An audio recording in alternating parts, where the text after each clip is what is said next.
हरे कृष्णा। तो आप मेरे पीछे दोहराइए। ओम नमो भगवते वासुदेवाय।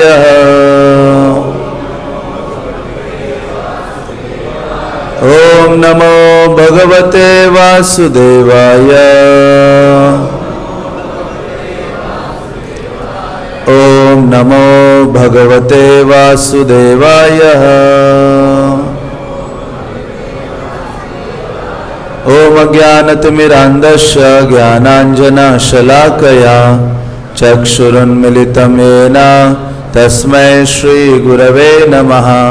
श्रीचैतन्यमनोभीष्टं स्थापितं येन भूतले स्वयं रूपा कदा मह्यं ददाति स्वपदान्तिकं। हे कृष्ण करुणा सिन्धो दीनबन्धो जगत्पते गोपेश गोपिका कांत राधा कांत नमस्तुते। तप्त कांचन गौरांगी राधे वृंदावनेश्वरी वृषभानुसुते देवी प्रणमामि हरिप्रिये। वाञ्छाकल्पतरुभ्यश्च कृपा सिन्धुभ्येव च पतितानां पावनेभ्यो वैष्णवेभ्यो नमो नमः। जय श्री कृष्ण चैतन्य प्रभु नित्यानंद श्री अद्वैत गदाधर श्रीवासदि गौरभक्तवृंद। हरे कृष्णा कृष्णा कृष्णा हरे हरे, हरे राम राम राम हरे हरे। हरे कृष्णा। तो आप सबका स्वागत है आज के इस दूसरे दिन के सत्र में। तो कल हमने भगवान का ये जो अनमोल चरित्र है जिसका वर्णन वाल्मीकि ऋषि ने अपने आदि काव्य रामायण में किया है, उसी का ही आधार बनाकर भगवान की जो ये दिव्य लीलाएं हैं उनका वर्णन करने का प्रयास करेंगे। तो भगवान राम का महिमा का वर्णन करते हुए अलग अलग आचार्यगण या ऋषियों ने कहा है, वो भगवान राम को प्रणाम करते हुए इस दिव्य काव्य की शुरुआत करते हैं। वो कहते हैं, श्री राम शरणम समस्त जगताम रामम विना कहा गति। कि भगवान राम एक ऐसे परम पुरुषोत्तम है कि सारा जगत उनकी शरण ग्रहण करता है। रामम विना का गति। तो हमारे जीवन में भगवान राम के बिना कोई और गति नहीं है। रामे न प्रतिहन्यते कलिमलम रामाय कार्य नमः। बल्कि भगवान राम का प्रभाव क्या है? कलियुग का जो मल है, कलियुग के जो दूषण है, कलियुग की जो दुर्गुण है, उसको हनन कर देता है। तो ऐसे भगवान राम के कार्यकलाप हैं। आगे वो कहते हैं, रामात त्रश्यति काल भीम भुजगो रामश्च सर्ववशे। कि ये जो काल रूपी सर्प है जिसने हर एक जीव को निगल लिया है, तो ऐसा काल भी भगवान राम से भयभीत होता है। रामश्च सर्ववशे, भगवान राम के वश में सब है। तो इसलिए भागवत में भी वर्णन आता है, जहां कहा गया है, भगवान कहते हैं, वातो भयति मद भयात। कि ये जो हवा है मेरे भय से बहती है, और ये जो सूर्य है मेरे भय से उदित होता है, और ये जो समंदर है वो उसको मेरा इतना भय है कि अपनी सीमा को वो लांघ कर आगे नहीं आता। तो इसलिए वो कहते हैं कि रामश्च सर्ववशे। कि त्रिभुवन में जो भी चीज है वो भगवान राम के वश में है। रामे भक्तिरखंडिता भवतु मे रामः त्वमेवाश्रयः। तो ये उनको प्रार्थना करते हुए, उनको प्रणाम करते हुए आचार्यगण कहते हैं कि हे परम भगवान श्री राम, मेरा जो परम भक्ति है मेरे हृदय में, जो भक्ति की भावना है वो आपके प्रति अखंड रूप से होनी चाहिए। तो बल्कि श्रेष्ठ भक्ति किसे कहते हैं? श्रेष्ठ भक्ति उसे कहते हैं अहेतु की अप्रतिहता, कि भगवान के प्रति जब हम कोई सेवा करते हैं तो उसके पीछे कोई हेतु नहीं होना चाहिए। और वो सेवा कैसे होनी चाहिए? निरंतर होनी चाहिए। अप्रतिहता जिसको कहते हैं अखंडिता, जिसका कोई खंड नहीं है। तो इसलिए ऐसी जब भगवत भक्ति होती है तो उस भगवत भक्ति से भगवान जीव के प्रति आकृष्ट हो जाते हैं और उसका अपना बना लेते हैं, भगवान उसका आलिंगन करते हैं। लेकिन हम अपने जीवन में यदि देखें, जो भी हमारे आध्यात्मिक कार्य होते हैं उनमें कुछ ना कुछ हेतु हमने पकड़ के रखा है। ये करूंगा तो उसके पीछे मुझे ये प्राप्त होना चाहिए। लेकिन भगवान कहते नहीं, बिना किसी हेतु के भक्तिमय कार्य, भक्तिमय सेवा करने का प्रयास करना चाहिए। भगवान राम के चरित्र में हम जब जाएंगे आगे आगे, तब हमें पता चलेगा कि जिसने भी भगवान राम की सेवा की है, भगवान राम के संपर्क में आया है, उन्होंने भगवान राम को प्रसन्न करने के अलावा कोई और हृदय में कोई और हेतु या कोई और भावना नहीं रखी। इससे ही तो भगवान राम वश में हो जाते हैं, अपने भक्त के हो जाते हैं। तो इसलिए भगवान को प्रणाम करते हुए कहते हैं कि रामे भक्ति अखंडिता भवतु में, कि ऐसे भगवान राम में मेरी जो भक्ति की भावना है वो अखंड रूप से होनी चाहिए। राम त्वमेव आश्रयः, हे परम भगवान राम, मैं आपका आश्रय ग्रहण करता हूं। तो वास्तव में किसी भी कार्य को यदि शुरू करते हैं तो शास्त्र कहते हैं हमें 3 चीजों का आश्रय ग्रहण करना चाहिए। परम भगवान का आश्रय ग्रहण करना चाहिए, साधु का आश्रय ग्रहण करना चाहिए और गुरु का आश्रय ग्रहण करना चाहिए। जब इन तीनों के प्रति हम प्रार्थना करते हैं, साधु मीन्स वैष्णवों के प्रति, आध्यात्मिक गुरु के प्रति और भगवान के प्रति जब हम प्रार्थना करते हैं कोई भी आध्यात्मिक कार्य करने के पूर्व, तो शास्त्र कहते हैं कि उसमें किसी भी प्रकार की बाधा आती नहीं है। वो निर्बाध रूप से वो जो कार्य है सफलता से संपन्न होता है।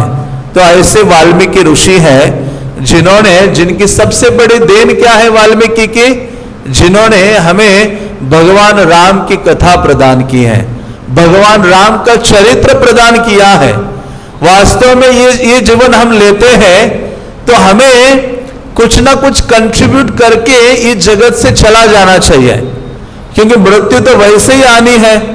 तो इसलिए शास्त्र कहते हैं कि मरना कुत्ते बिल्ली के जैसे नहीं होना चाहिए। हमें जन्म ले लिया और आहार निद्रा भय मैथुन आदि में पशु के समान अपना जीवन यापन कर लिया और इस समाज के लिए दूसरों का हित न करते हुए कोई व्यक्ति मरता है तो उसकी निंदा की जाती है। तो इसलिए जीवन जब हमारे पास प्राप्त होता है, विशेष रूप से मनुष्य जीवन, तो हमें कुछ ना कुछ समाज के लिए, दूसरों के हित के लिए कुछ करके जगत से निकल जाना चाहिए। और वही कार्य किसका है? इन महान ऋषि मुनियों का है। इसलिए भागवतम कहता है कि हम सब लोग ऐसे महान ऋषि मुनियों के सदैव ऋणी हैं। तो वाल्मीकि के ऋणी क्यों है? क्योंकि उन्होंने हमें इतना मूल्यवान रत्न, ये जो रामायण है, वो प्रदान किया है। तो ऐसे वाल्मीकि मुनि को भी प्रार्थना करनी चाहिए। उनको प्रणाम करते हुए रामायण की शुरुआत के महात्म्य में कहा गया है, कूजंत राम रामेति मधुरम मधुराक्षरम आरुह्य कविता शाखाम वंदे वाल्मीकि कोकिलम। तो ऐसे वाल्मीकि मुनि की तुलना एक कोयल से की गई है। किससे की गई है? कोयल से की गई है। और कोयल सदैव मधुर गान करती है, आम्र पल्लव ग्रहण करती है और शाखा में, किसी वृक्ष की शाखा पर बैठ जाती है और वहां मधुर मधुर स्वर निकालती है। तो ऐसा कहा जाता है कि ऐसे वाल्मीकि मुनि जिनकी तुलना कोकिल से की गई है, और वो कौन सी शाखा पर बैठे हैं? कविता रूपी शाखा पर बैठे हैं और वहां बैठकर वो क्या करे? कूजन राम रामेति मधुरम मधुराक्षरम, वहां बैठकर भगवान राम का गुणगान कर रहे हैं। तो वो कहते हैं ये पिबम सततम रामचरितामृत सागरम। तो ऐसे वाल्मीकि मुनि भगवान राम का जो चरित्र है, जिसकी तुलना एक सागर से की गई है, उसका वो पान करते हैं। अतृप्तस्तम मुनिम वंदे प्राचित समकल्मषम। तो ऐसे वाल्मीकि मुनि की मैं वंदना करता हूं, जिनकी कृपा से ही कोई व्यक्ति भगवान राम की महिमा का बहुत अच्छी तरह से गुणगान कर सकता है।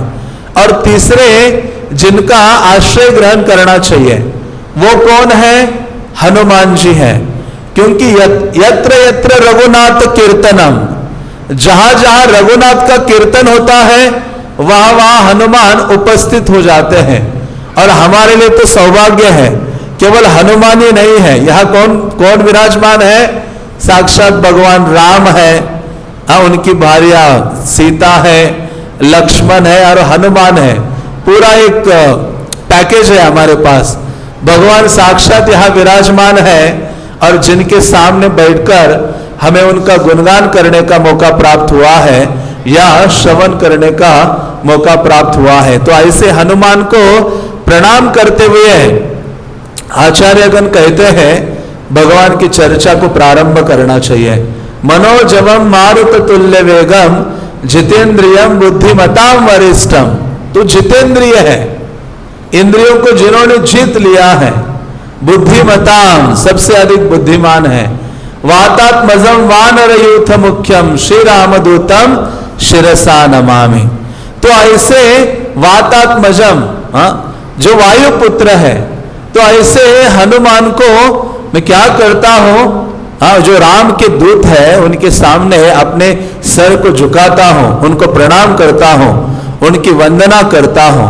तो इस प्रकार से इन महान जो राम के प्रेमी भक्त है, जिनकी कृपा की याचना करते हुए श्रील प्रभुपाद के चरणों में प्रार्थना करते हुए वर्तमान आचार्यों का आशीर्वाद लेते हुए भगवान राम का ये जो चरित्र है जिसका वर्णन करने का प्रयास करेंगे।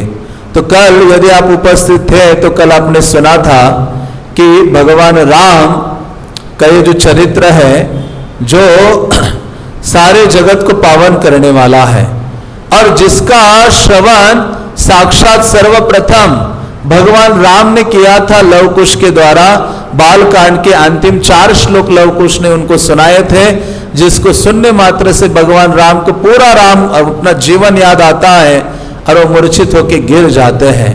उसके अलावा हमने चर्चा की थी कि किस प्रकार से भगवान राम के महान भक्त राजा कुलशेखर जो भगवद लीला सुनने में तल्लीन हो गए थे, लयते इति लीला, और जिसके द्वारा भगवान और सीता को बचाने के लिए वो समंदर में घुसे और भगवान ने उनका आलिंगन किया और उनको वापस ले आए।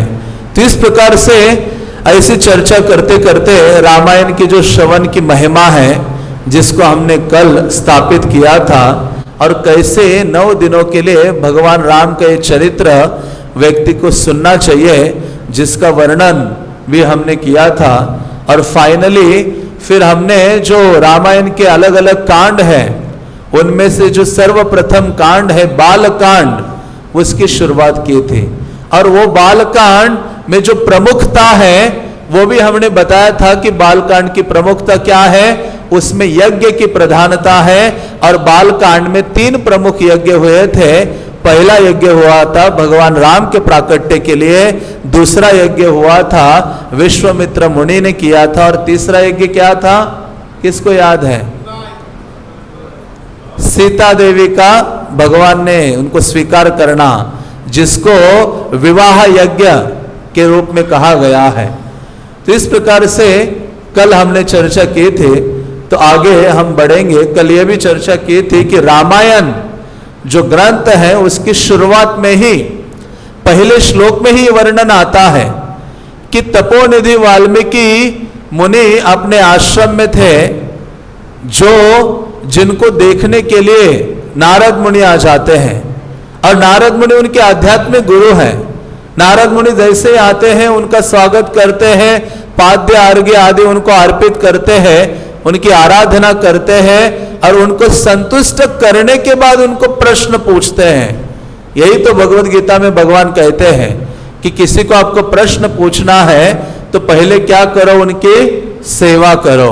सेवा करने के पश्चात विशेष आदर सम्मान प्रस्तुत करते हुए उनको प्रश्न पूछना चाहिए और फिर वो उत्तर दे सकते हैं। तो ऐसे नारद मुनि को इन्होंने प्रश्न पूछा था कि कौन ऐसा व्यक्ति है इस जगत में जो 16 गुणों से, उनके 16 अलग अलग गुणों का कल हमने चर्चा किया था, जिनमें ये 16 गुण उपस्थित हो। हाँ, तो उसके उत्तर में नारद मुनि ने वाल्मीकि जी को कहा था कि इक्ष्वाकु वंश प्रभवो राम नामे जने श्रुतः, कि इक्ष्वाकु वंश में भगवान राम के रूप में अवतरित हुए हैं। फिर जिनके गुणों का और वर्णन करते हुए नारद मुनि उनको कहते हैं, पूरा रामायण संक्षिप्त सूत्र रूप में वर्णन करके वहां से चले जाते हैं।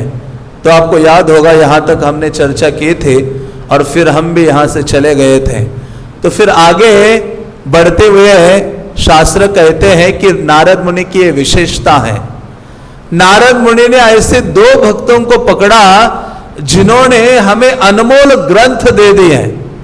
पहले तो उन्होंने इनको जो वाल्मीकि है उनको रामायण सूत्र रूप में दिया और उसके बाद द्वापर युग के अंत में, कलयुग की शुरुआत होने के पूर्व, उन्होंने अपने जो शिष्य है व्यासदेव ने सारे ग्रंथ आदि की रचना करने के बावजूद भी वो असंतुष्ट थे, तो गए उनके पास और जाकर उन्होंने असंतुष्टि का कारण पूछा। तो नारद मुनि ने कहा, देखो तुमने संसार में सब कुछ कर लिया है, लेकिन एक चीज तुमने जीवन में नहीं की है जिसके कारण तुम असंतुष्ट हो, और वो चीज क्या है? परम भगवान कृष्ण का तुमने गुणगान नहीं किया है, इसलिए तुम असंतुष्ट हो। इसलिए फिर भागवत सूत्र रूप में सुनाकर वहां से नारद मुनि चले जाते हैं और व्यासदेव उसका विस्तार करते हैं। व्यास शब्द का अर्थ क्या है? जो विस्तार करे उसे व्यास कहते हैं। तो व्यासदेव ने उसका विस्तार किया और श्रीमद् भागवत आदि जो ग्रंथ है वो हमें प्रदान किए। तो उसी प्रकार से सूत्र रूप में रामायण इनको सुनाया है वाल्मीकि मुनि को। तो नारद मुनि चले गए। वाल्मीकि मुनि अपने जो शिष्य है, उनके शिष्य है भरद्वाज मुनि। भरद्वाज मुनि को लेकर निकलते हैं। उनके आश्रम के नजदीक ही तमसा नदी है। तमसा नदी के तट पर चलते हैं और वो तमसा नदी का सुंदर जल देखते हुए वाल्मीकि मुनि अपने शिष्य भरद्वाज को कहते हैं, रमणीयम प्रसन्नाम्बु सन मनुष्य मनो यथा, कि हे भरद्वाज ये जल को तो देखो, ये जो तमसा नदी का जल है ये कैसे है? सन मनुष्य मनो यथा, जो सत्पुरुष होता है, साधु स्वभाव का व्यक्ति होता है, उसका मन बहुत निर्मल और पवित्र होता है। वो कहते हैं इस तमसा नदी का जल उस मन के समान है कि यहां कीचड़ नहीं है।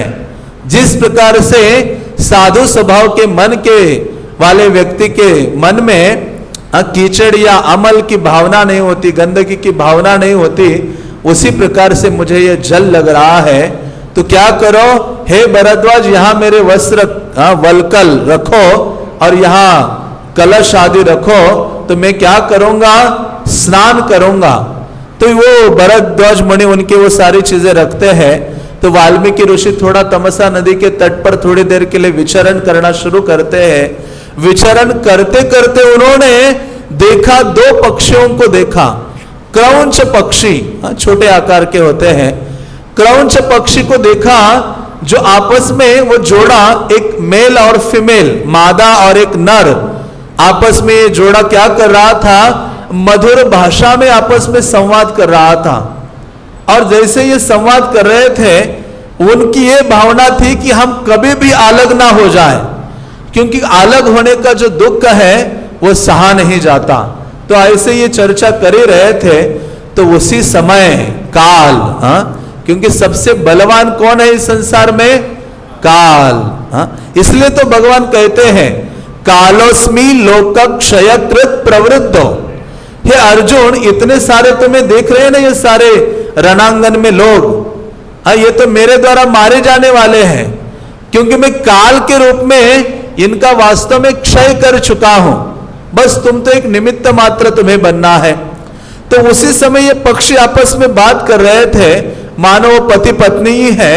उसी समय एक शिकारी निषाद वो आता है और क्या करता है, अपने तीक्ष्ण बाणों के द्वारा उसमें से जो मादा पक्षी था, मेल पक्षी था, उसके ऊपर अपना बाण चलाता है, तो वो खून से लथपथ होकर वो पक्षी गिर जाता है। और जैसे गिर पड़ता है वो तड़पने लगता है, और उसकी तड़प देखकर जो नर पक्षी मरता है और मादा पक्षी है, वो उनकी तड़प देखकर, अपने पति की तड़प देखकर उस पक्षी की बहुत चिल्लाने लगती है, विलाप करने लगती है, रोने लगती है, करुण स्वर में बोलने लगती है। तो ये जब वाल्मीकि ऋषि ने देखा तो उनके हृदय में बहुत दया की भावना जागृत हो गई। और वास्तव में साधु का स्वभाव है दया, तितिक्ष्वः कारुणिका। साधु का लक्षणों का वर्णन किया गया है, जिसमें कहा गया है साधु मीन्स क्या, सबसे पहला उसका गुण क्या होना चाहिए? तितिक्ष्वः। इसलिए गीता में सबसे पहली शिक्षा अर्जुन को कृष्ण देते हैं, तांस तितिक्षस्व भारत, कि हे अर्जुन, इस संसार में जो सुख और दुख है वो सर्दी और गर्मी की तरह आते हैं और जाते हैं, उससे विचलित नहीं होना, उसको सहन करने का प्रयास करो। तो साधु का स्वभाव है, किसी को भक्त बनना है तो भक्त का पहला गुण क्या होना चाहिए? सहनशीलता। और दूसरा गुण वर्णन करते हैं तितिक्ष्वः कारुणिका, दूसरा गुण है करुणा। उसके हृदय में सारे जगत के लिए करुणा भरी होती है, सबके लिए करुणा का भावना उसके हृदय में होता है। चैतन्य महाप्रभु के एक महान भक्त हुए वासुदेव दत्त, वो चैतन्य महाप्रभु के चरणों में गिरते और वो कहते हैं कि मैं, हे चैतन्य महाप्रभु, आपके चरणों में प्रार्थना करता हूं कि क्या करो आप, मुझे इस संसार के जगत के लोगों का दुख नहीं देखा जा रहा है, सारे जगत के लोगों का दुख आप मुझे दे दो, सारे पाप मुझे दे दो, मुझे अकेले नरक में जाने दो, लेकिन जितने लोग इस संसार में हैं उनको आध्यात्मिक जगत वैकुंठ ले जाइए, उनको सुखी बनाइए। तो इस प्रकार का भावना भक्त का होता है, और वही भावना श्रील प्रभुपाद का है। श्रील प्रभुपाद ने अपने बुढ़ापे का विचार नहीं किया, उनके पास उनकी सेवा करने के लिए कोई नहीं था, लेकिन उनके हृदय में करुणा थी सारे जगत का कल्याण करने के लिए। इसलिए उन्होंने भारत, अपना घर, वृंदावन आदि को छोड़ा और अमेरिका आदि में जाते हैं और वहां सारे जगत का कल्याण करते हैं। तो इन पक्षियों को देख के भी इनको दया आ गई वाल्मीकि को। जैसे ही दया आई तो उसने देखा ये तो अधर्म है, वाल्मीकि कहने लगे। तो उन्होंने उस निषाद को देखा, व्याध जो शिकारी था, उसको देखते हुए एक अद्भुत श्लोक उनके मुख से निकला, और वो श्लोक वास्तव में बीज है। वो ऐसा श्लोक है जिसमें वास्तव में पूरा रामायण सम्मिलित है। जैसे पूरे किसी वृक्ष का एक बीज में सारा वृक्ष समाया होता है, उसी प्रकार से एक श्लोक में पूरा रामायण समाया हुआ है। इसलिए तो हर जो ग्रंथ होता है उसके लिए एक श्लोक होता है जिसके ऊपर वो ग्रंथ आधारित होता है। जैसे भागवतम है, भागवतम कौन सा श्लोक पर आधारित है? एक श्लोक पर आधारित है, एते चांश कला पुंसा कृष्णस्तु भगवान स्वयं, कि जितने भी आदर अन्य अन्य अवतार है ये भगवान के अंश है, लेकिन ये जो कृष्ण है वो परम भगवान है। इसी पर पूरा भागवत आधारित है, इस श्लोक पर। तो उसी प्रकार से ये जो रामायण है, जो वास्तव में बीज रूप में ये श्लोक उन्होंने उच्चारित किया, जिसमें उन्होंने कहा, अचानक उन्होंने सोचा नहीं था वाल्मीकि मुनि के मुख से अचानक ये शब्द निकले, मां निषाद प्रतिष्ठाम तमगमः शाश्वती समा यद क्रौंच मिथुनादेकम अवधि काम मोहितः। तो उसमें उनके मुख से यह निकला कि हे निषाद, हे दुष्ट व्यक्ति, तुम्हें कभी भी शांति प्राप्त नहीं होगी, क्योंकि तुमने एकाकी और जो काम से मोहित हो गया है पक्षी जो अपने प्रिया से मिल रहा था उसकी हत्या कर दी है। तुम्हारा क्या उसने बिगाड़ा था? हाँ, तुम जीवन भर भटकते रहोगे।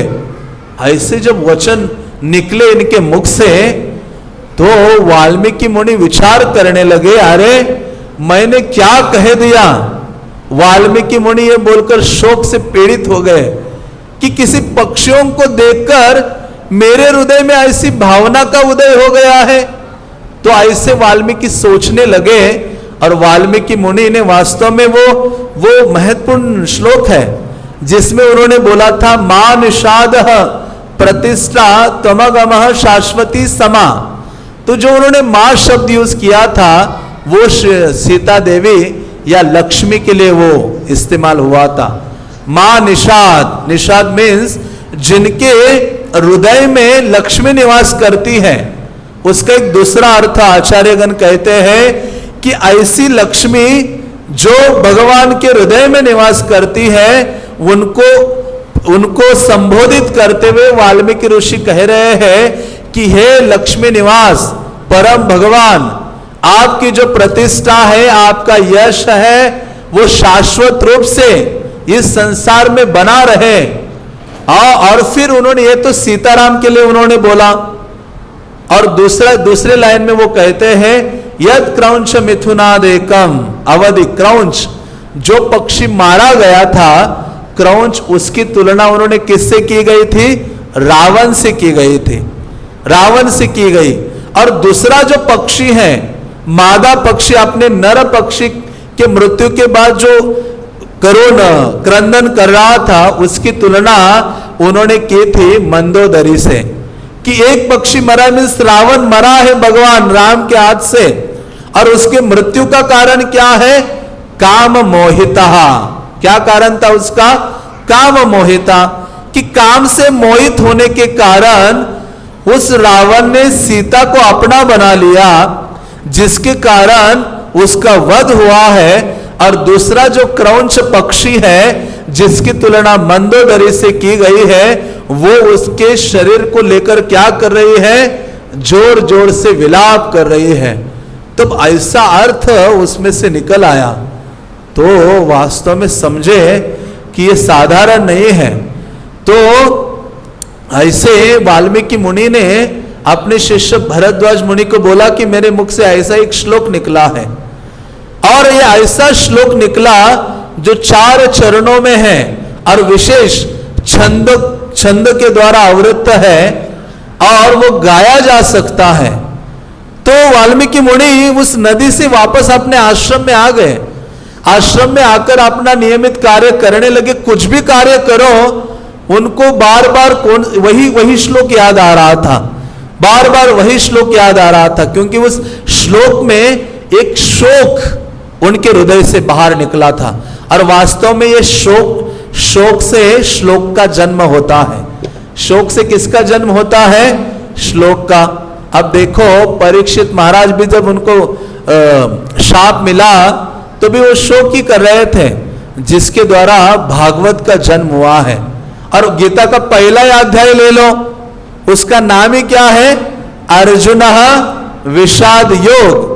विषाद का मतलब है शोक। अर्जुन शोक कर रहा था तो भगवत गीता के श्लोकों का जन्म हुआ। तो उसी प्रकार से इन क्रौंच पक्षियों को देखकर वाल्मीकि मुनि ने शोक किया उसकी हत्या से, तो वो शोक से वो श्लोक का जन्म हुआ और वो वास्तव में क्या बना? रामायण प्रकट हुआ है। तो वास्तव में शोक जब हमें होता है इस भौतिक जगत में, तो व्यक्ति जीवन भर शोक करता है। इतने कष्ट, इतनी विपदाएं उसके जीवन में आती हैं। तो शोक आ जाए जीवन में तो किसकी ओर जाना चाहिए? हमें भगवान की ओर जाना चाहिए। मुंबई में एक भक्त था जो आईवाप में आया करता था। उसने सोचा अभी मुझे ब्रह्मचारी बनना है, फुल टाइम मंदिर ज्वाइन करना है। जब ऐसा सोच रहा था, लेकिन देखा वर्ल्ड कप नजदीक आ रहा है, अभी ये मंदिर ज्वाइन करूंगा, उसको क्रिकेट का बड़ा बाहर ठीक है, भक्ति में लगना है, ब्रह्मचारी बनना है, लेकिन क्रिकेट का भूत अभी भी अंदर था। तो उसने सोचा अभी वर्ल्ड कप नजदीक आ रहा है और मैं अभी ये मंदिर ज्वाइन करूंगा तो आश्रम में टेलीविजन नाम का कोई देवता निवास करता नहीं है ना, टीवी नहीं है, तो मैं कैसे देखूंगा। तो उसको टेंशन आ गया कि अभी ब्रह्मचारी आश्रम मंदिर ज्वाइन करना थोड़ा सा डिले करता हूं, वर्ल्ड कप खत्म हो जाएगा तब ज्वाइन करूंगा। और वास्तव में वर्ल्ड कप आ गया, धुआंधार, क्रिकेट की जोर शोर से दिवाली जैसे होती वैसा हो रहा था। यह भी पूरा टेलीविजन देखने में मग्न था और देखा कि भारत हार गया जिसके लिए वो इतना लालायित था कि मेरा भारत महान होगा, वो बेचारा भारत हार गया। भारत जैसे हार गया उसको शोक हो गया, और वो शोक हो गया, उसने भगवत गीता उठाई, 10-12 दिन में पूरी भगवत गीता पढ़ डाली, और 11वें दिन गीता को लेकर पूरा मंदिर पहुंचा कि अभी मुझे मंदिर ज्वाइन करना है।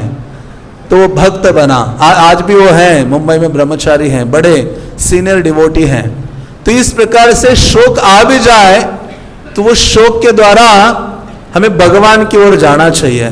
तो ऐसे वाल्मीकि को जब शोक हो गया, वो सोच रहे थे, तो उसी समय ब्रह्मा जी आते हैं, ब्रह्मा का आगमन होता है। ब्रह्मा जी को देखकर वाल्मीकि खड़े हो जाते हैं, उनको नमस्कार करते हैं, पाद्य आर्घ्य आचमनियम उनकी स्तुति, उनको आसन आदि प्रदान करते हैं, उनको बिठाते हैं, और जो मेरे साथ घटित हुआ था ये श्लोक की उन पक्षियों की वार्ता, वो ब्रह्मा को वर्णन करते हैं।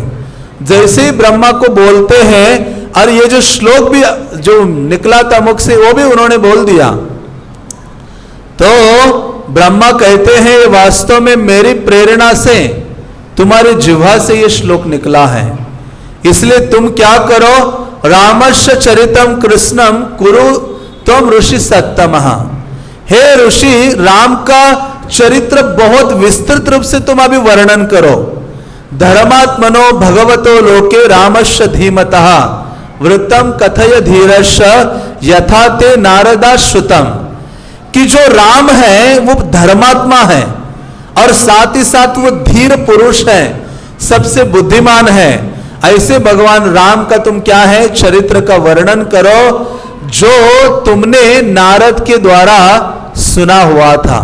वास्तव में इसको परंपरा कहते हैं कि हमें वही वर्णन करना चाहिए, वही बोलना चाहिए जो हमने परंपरा से सुना है, परंपरा के द्वारा लिखित आचार्यों के जो ग्रंथ है उनमें पढ़ा है, उसी का ही हमें वर्णन करने का प्रयास करना चाहिए।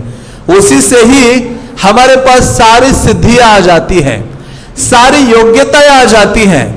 क्योंकि भक्ति में जो सेवाएं हैं वो आपके भौतिक योग्यताओं पर निर्भर नहीं है।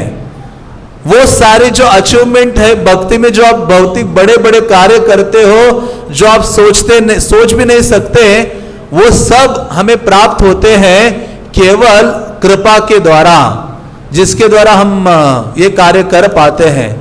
तो ऐसे जो परंपरा है जिसको हम फॉलो करते हैं, तो सारी योग्यता और सारी कृपा आती है। इसलिए प्रभुपाद को पूछा कि प्रभुपाद का गुणगान करते थे कि आपने पूरे विश्व में प्रचार कर दिया, ये हरे कृष्ण शब्द सारे जगत में फैल गया, इतने मंदिर बना दिए, इतने भक्त बना दिए, आप इतने महान हो। प्रभुपाद कहते नहीं, मेरी एक ही योग्यता है। वो योग्यता क्या है? जो मैंने परंपरा से सुना था मेरे गुरु के द्वारा, आचार्यों के द्वारा, उसमें मैंने कुछ भी मिलावट नहीं की। मैंने उसे क्या कर दिया, यथावत सबके सामने प्रस्तुत किया, उसी से मैं सफल हुआ हूं। इसलिए प्रभुपाद ने अपने भगवत गीता का नाम भी क्या रखा है, Bhagavad Gita as it is, Bhagavad Gita यथारूप। हाँ, तो इस प्रकार से ब्रह्मा से वो ब्लेसिंग्स प्राप्त करते हैं। बल्कि ब्रह्मा ने कहा, अभी रामायण को लिखना कोई साधारण चीज नहीं है। आपको बोला जाए एक पैराग्राफ लिखिए, अभी 15 मिनट प्रवचन को हम रोक देते हैं, सबको पेन पेपर देते हैं, अब 15 मिनट के लिए लिखिए कुछ एक पैराग्राफ, हमें एक शब्द लिखना भारी हो जाता है। तो रामायण की इतनी कठिन चीजों का वर्णन करना, ब्रह्मा कहते हैं भगवान की कृपा से जो भी गुप्त बातें हैं, हाँ सीता का चरित्र है, उनका वार्तालाप है, राक्षसों का वर्णन आदि है, लंका की डिटेल, सब कुछ तुम्हारे हृदय में स्फुरित हो जाएगा, हाँ क्योंकि तुम्हारे ऊपर नारद आदि की कृपा है। इसलिए हम रोज गाते हैं दिव्य ज्ञान हृदय प्रकाशित। दिव्य ज्ञान दिमाग प्रकाशित नहीं है, मन में प्रकाशित नहीं है, बुद्धि में प्रकाशित नहीं है, यह आध्यात्मिक जो नॉलेज है वो हमारे हृदय में प्रकाशित होता है जब हम गंभीरता से शरणागत होते हैं। जितना अधिक हम शरणागत होंगे उतना ही हमारा हृदय कृष्ण के दिव्य कार्यकलापों से, भगवान राम के चरित्र, गुण, रूप, लीला सबसे क्या होगा, भरा रहेगा। तो इस प्रकार से उन्होंने उनको ब्लेसिंग्स दी और उनको कहा कुरु राम कथाम पुण्याम श्लोक बद्धाम मनोरमम, कि ऐसे भगवान राम के चरित्र का वर्णन करो जो बहुत मनोरम है। और उन्होंने कहा ऐसा तुम्हारा ये जो रामायण है, भगवान का चरित्र तो तुम वर्णन करोगे वो थोड़े समय के लिए नहीं रहेगा। वो कहते हैं यावस्ताशंति गिरया सरित महितले तावद रामायण कथा लोकेशु प्रचरिष्यति। तो ब्रह्मा जी जाते समय उनको बोल के गए कि ये जो रामायण की चर्चा तुम करोगे वो इस संसार में ये कथा तब तक रहेगी जब तक इस संसार में नदियां रहेगी और जब तक इस संसार में पर्वत रहेंगे, तब तक ये रामायण की कथा क्या है, लोकेशु प्रचरष्यति, कि लोक में प्रचारित होगी, सब जगत में फैलेगी। तो ब्रह्मा जी चले जाते हैं। वाल्मीकि मुनि ने सोचा भी नहीं था, वाल्मीकि मुनि आश्चर्यचकित होते हैं। और तब तक ये श्लोक जो उन्होंने मुख से निकला था उनके सारे शिष्यों ने सुन लिया था और सारे शिष्य उस श्लोक को गाते रहते थे।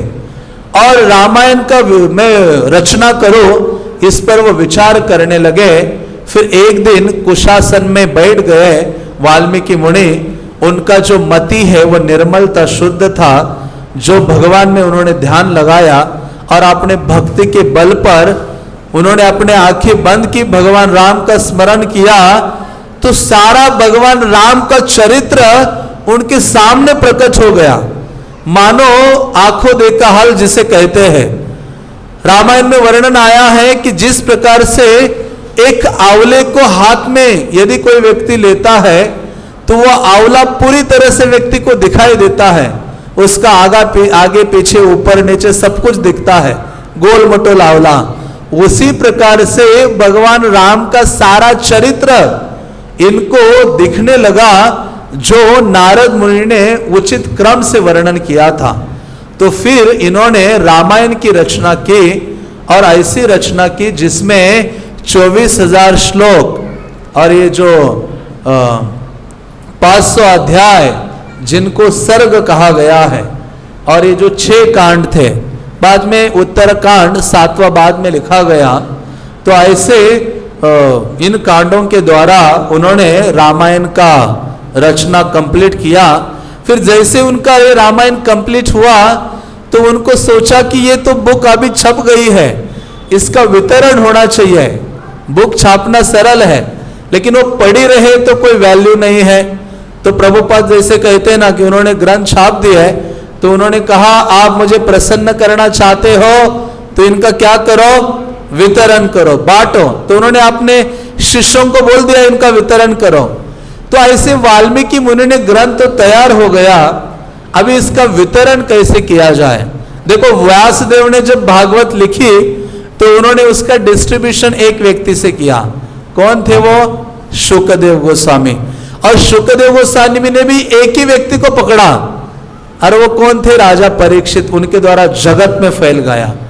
उसी प्रकार से इन्होंने भी क्या किया, बल्कि हमारे परंपरा में पुस्तक वितरण देखेंगे ये वाल्मीकि से शुरू हुआ होगा, क्योंकि ये आदि काव्य है। ऐसे वाल्मीकि ने सोचा भी इसका वितरण होना चाहिए, तो ऐसा सोच ही रहे थे।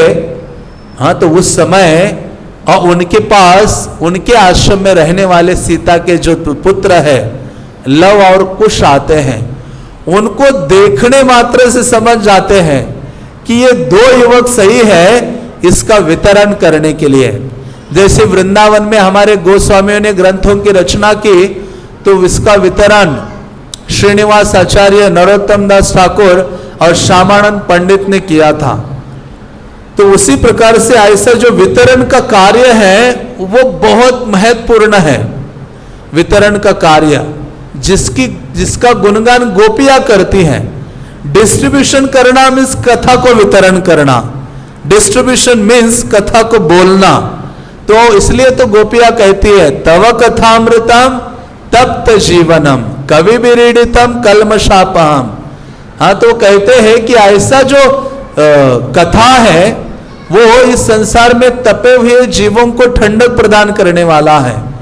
जो ऐसे कथा का वितरण करता है वो व्यक्ति इस संसार में सबसे बड़ा दानी है, भगवान का सबसे अधिक प्रिय है। तो ऐसे जब ये सोच रहे थे तो लवकुश उनके सामने आए और लवकुश को उन्होंने देखते ही उन्होंने क्या किया, सोचा इनको मैं ये रामायण सिखाओ और ये दो युवक इस रामायण को सब जगत में ले जा सकते हैं।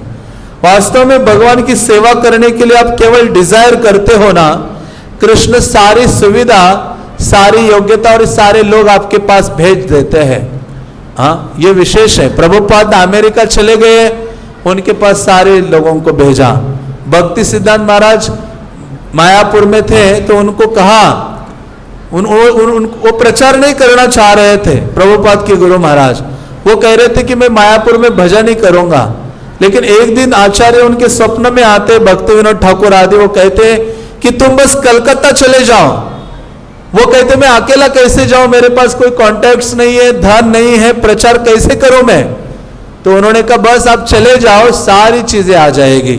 तो वो चले जाते हैं, तो वो इतने सारे मंदिरों का निर्माण करते हैं।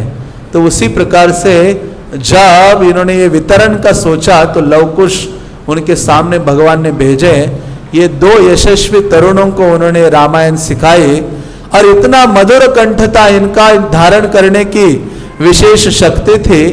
और ये लवकुश वेदों में पारंगत थे, अध्ययन करना जानते थे। इन्होंने रामायण महाकाव्य का बहुत ही गंभीरता से अध्ययन किया और इन्होंने दोनों ने गाना शुरू किया इस काव्य को। जैसे मैंने कल कहा था, रामायण का कभी प्रवचन नहीं होता है, रामायण कोई कथा नहीं होती है। रामायण को क्या किया जाता है, अलग अलग स्वर में गाया जाता है। और उस समय लोग इतने योग्य थे कि संस्कृत उस रामायण को भी क्या करते थे, सुनते थे तो समझ जाते थे। आज भी उत्तर भारत में जब रामचरितमानस गाया जाता है तो लोग गाने मात्र से लोग क्या होते हैं, समझ जाते हैं, उसके पाठ से ही समझ जाते हैं। तो उसी प्रकार से तीन अलग अलग ट्यून्स में ये गाया करते थे, पारंपरिक ट्यून्स है। और ऐसा गान करते करते ये जो दो युवक हैं जिनको कहा गया है कि साक्षात राम ही युगल रूप में प्रकट हुए हो, बिल्कुल राम की तरह ही थे ये लव और कुश। तो ऐसे ही ये एक दिन गाते गाते ये लव कुश रामायण का गान करते करते साधुओं के आश्रम में गए। तो साधुओं के आश्रम में उन्होंने रामायण का गान किया। वो सारे साधु लोग उसको सुनकर रोने लगे। और वास्तव में रामायण ऐसा ग्रंथ है, आप कभी गंभीरता से यदि पढ़ेंगे तो आपका हृदय पिघल जाएगा और आपके आंखों में आंसू आए बिना रह नहीं सकते। इतना प्रभावशाली ये चरित्र है भगवान राम और उनके असंख्य भक्तों का, जो उनके प्रति सेवा और शरणागति का भाव अपने हृदय में धारण किए हुए हैं। तो जैसे रामायण के इसको सुना, सारे साधु लोग रोने लगे अपने आश्रम में। हम भी कथा में जब बैठते हैं सुनते हैं तो हम रोते हैं, अरे कब ये प्रवचन खत्म हो जाएगा। नहीं, कब तक चलेगा, इसके लिए रोना आता है। हाँ, आपने वो सुना ही होगा, एक माताजी प्रवचन में बैठी हुई थी और एक महाराज प्रवचन कर रहे थे। अभी वो माताजी बैठी थी आगे और ये महाराज प्रवचन में ऐसे अपने सर हिला हिला के जोर शोर से पूरा अपना उत्साह शक्ति सब लगा लगा के प्रवचन दे रहे थे, बोलते जा रहे थे। और ये महाशय की ऐसी लंबी दाढ़ी थी प्रवचनकार के, वो माताजी वहां बैठी हुई थी, वो देखती जा रही है, उसके मुख की ओर देखती जा रही है और रोते जा रही है। अभी ये गदगद हो गया। प्रवचन करता जो ऊपर बैठा है वो सबको देखता रहता है, तो ऊपर वो गदगद हो गया, कहते मेरी कथा सफल हो गई। कथा में एक व्यक्ति क्या हुआ है, रो पड़ा है। प्रवचन खत्म हो गया और खत्म होने के बाद क्या होता है, खत्म होने के बाद वो स्त्री आ जाती है नजदीक और नजदीक आकर वो कहती है, वो देखने लगी, बात करना चाह रही थी, तो ये महाशय कहते कि आप क्यों क्रंदन कर रहे थे, क्यों आप रो रहे थे? तो उन्होंने कहा मैं इसलिए रो रहे थे क्योंकि अभी तो शाम का प्रवचन में अटेंड कर रही हूं, सुबह मेरी जो बकरी थी वो गुम हो गई है और बकरी की जो दाढ़ी और आपकी दाढ़ी एक जैसी है, और आप जब ऐसी दाढ़ी हिलाते थे तो पूरा मुझे किसका याद आ रहा था, पूरे प्रवचन में बकरी का याद आ रहा था। इसलिए मेरे जो भाव है वो अनावर हो रहे थे, इसलिए मैं बारंबार क्रंदन करते जा रहे थे। तो हमारा क्रंदन ऐसा है, या तो हम ऐसे दूसरे विचारों में डूबे रहते हैं, शोक सागर में डूबे रहते हैं, हाँ, और उसमें डूबकर क्रंदन करते हैं।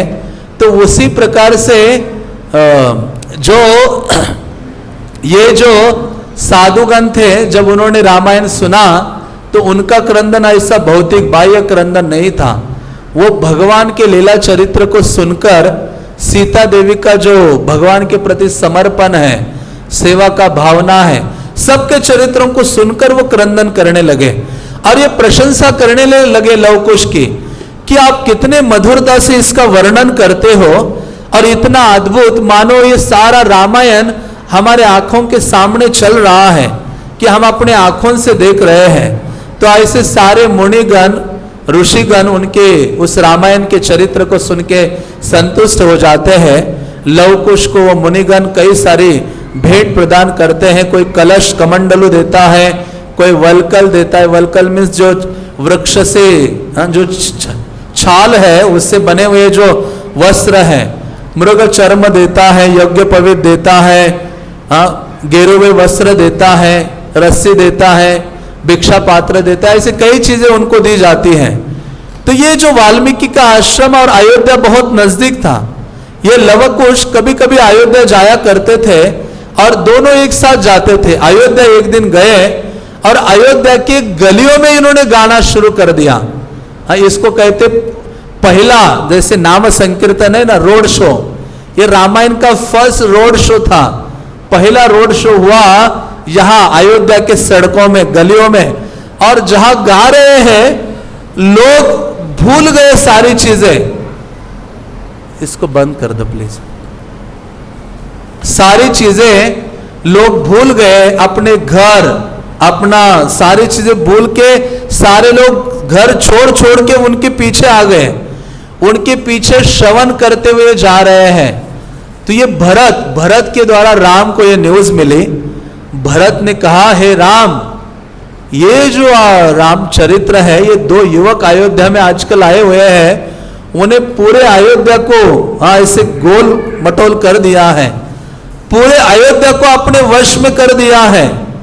सारे लोग अपने कार्य छोड़कर, अपना घर सब कुछ छोड़कर उनके साथ बैठ रहे हैं, चल रहे हैं और रामायण को सुनते जा रहे हैं। तो भगवान राम कहते हैं कि उन दोनों को हमारे यहां बुलाओ। तो ऐसा वर्णन आता है कि इन्होंने तो छोटे छोटे प्रोग्राम किए थे, कभी ऋषि मुनि के आश्रम में, तो अभी रोड शो बड़ा शो था उनका। अभी उनका रामायण का पहला पंडाल प्रोग्राम कांग्रेगेशन के साथ। ऐसा वर्णन करते हैं कि रामायण की जो पहली कथा है जो ऑर्गेनाइज की सारे जनमानस के लिए पहला पंडाल डाला, जिसमें सारे अयोध्यावासी भी आ गए। किसने किसने ऑर्गेनाइज किया था, किसने स्पॉन्सर किया था? किसने स्पॉन्सर किया था? भगवान राम ने स्पॉन्सर करके, ऐसे नहीं कि स्पॉन्सर किया और वो भाग गए। भगवान राम आगे बैठे सुनने के लिए। इन दोनों को बुलाया, उन्होंने अपने चारों भाइयों को बोला आपको बैठना है। क्या है? राम कथा सुनने के लिए आपको बैठना है, कोई बहाना नहीं मारना है। कलियुगा में कली का काम क्या है? सर्व साधना बाधका।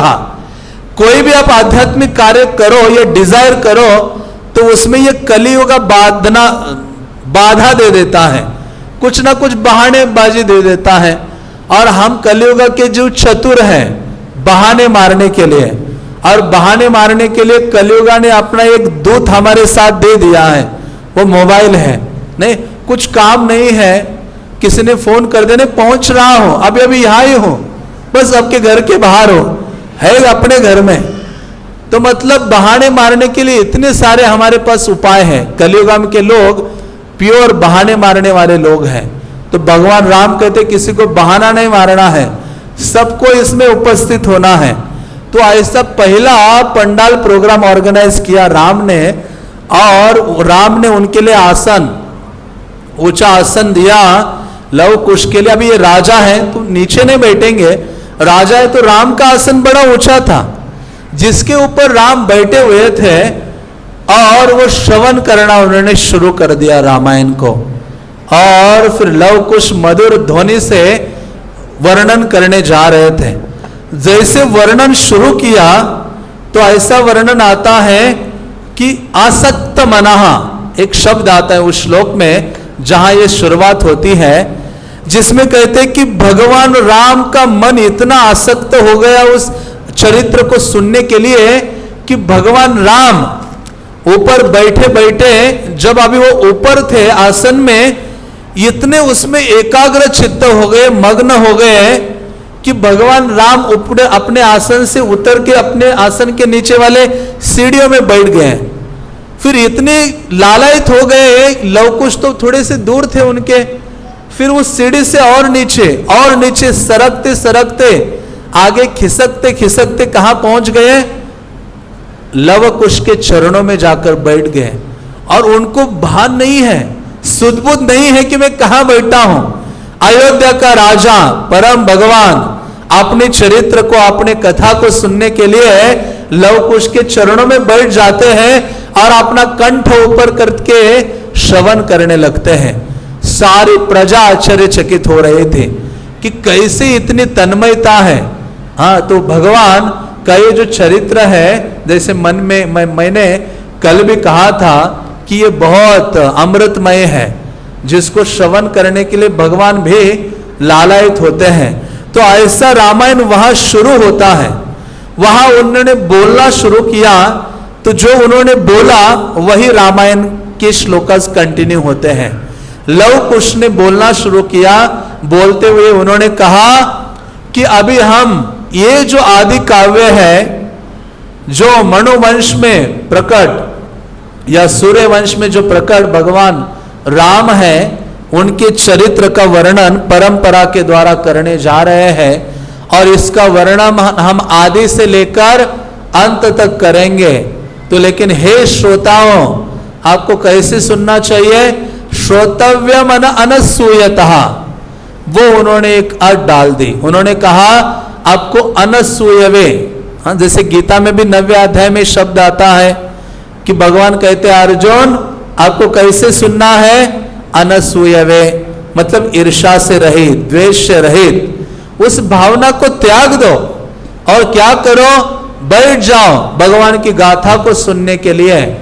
हाँ, दोष दृष्टि से रहित होकर भगवान के निर्मल अमल चरित्र को सुनना चाहिए। तो फिर वो दोनों वर्णन करने लगे, और इस वर्णन को अभी पूरा अयोध्या सुन रहा है। तो सोचो आप लोग अयोध्या वासियों के साथ क्या कर रहे हो? राम के चरित्र को सुन रहे हो, जिसका वर्णन लव कुश कर रहे हैं, हम तो उसको पढ़ रहे हैं। तो ऐसे लव कुश ने कहा हाँ कि शरयू के तट पर कौशल जनपद था, जो प्रचुर धन धान्य आदि से भरा हुआ था, सब प्रकार की समृद्धि थी, सब प्रकार का सुख था कौशल जनपद में। उस जनपद में एक नगर था, उस नगर का नाम क्या था? अयोध्या। क्या नाम था? जोर से और जोर से।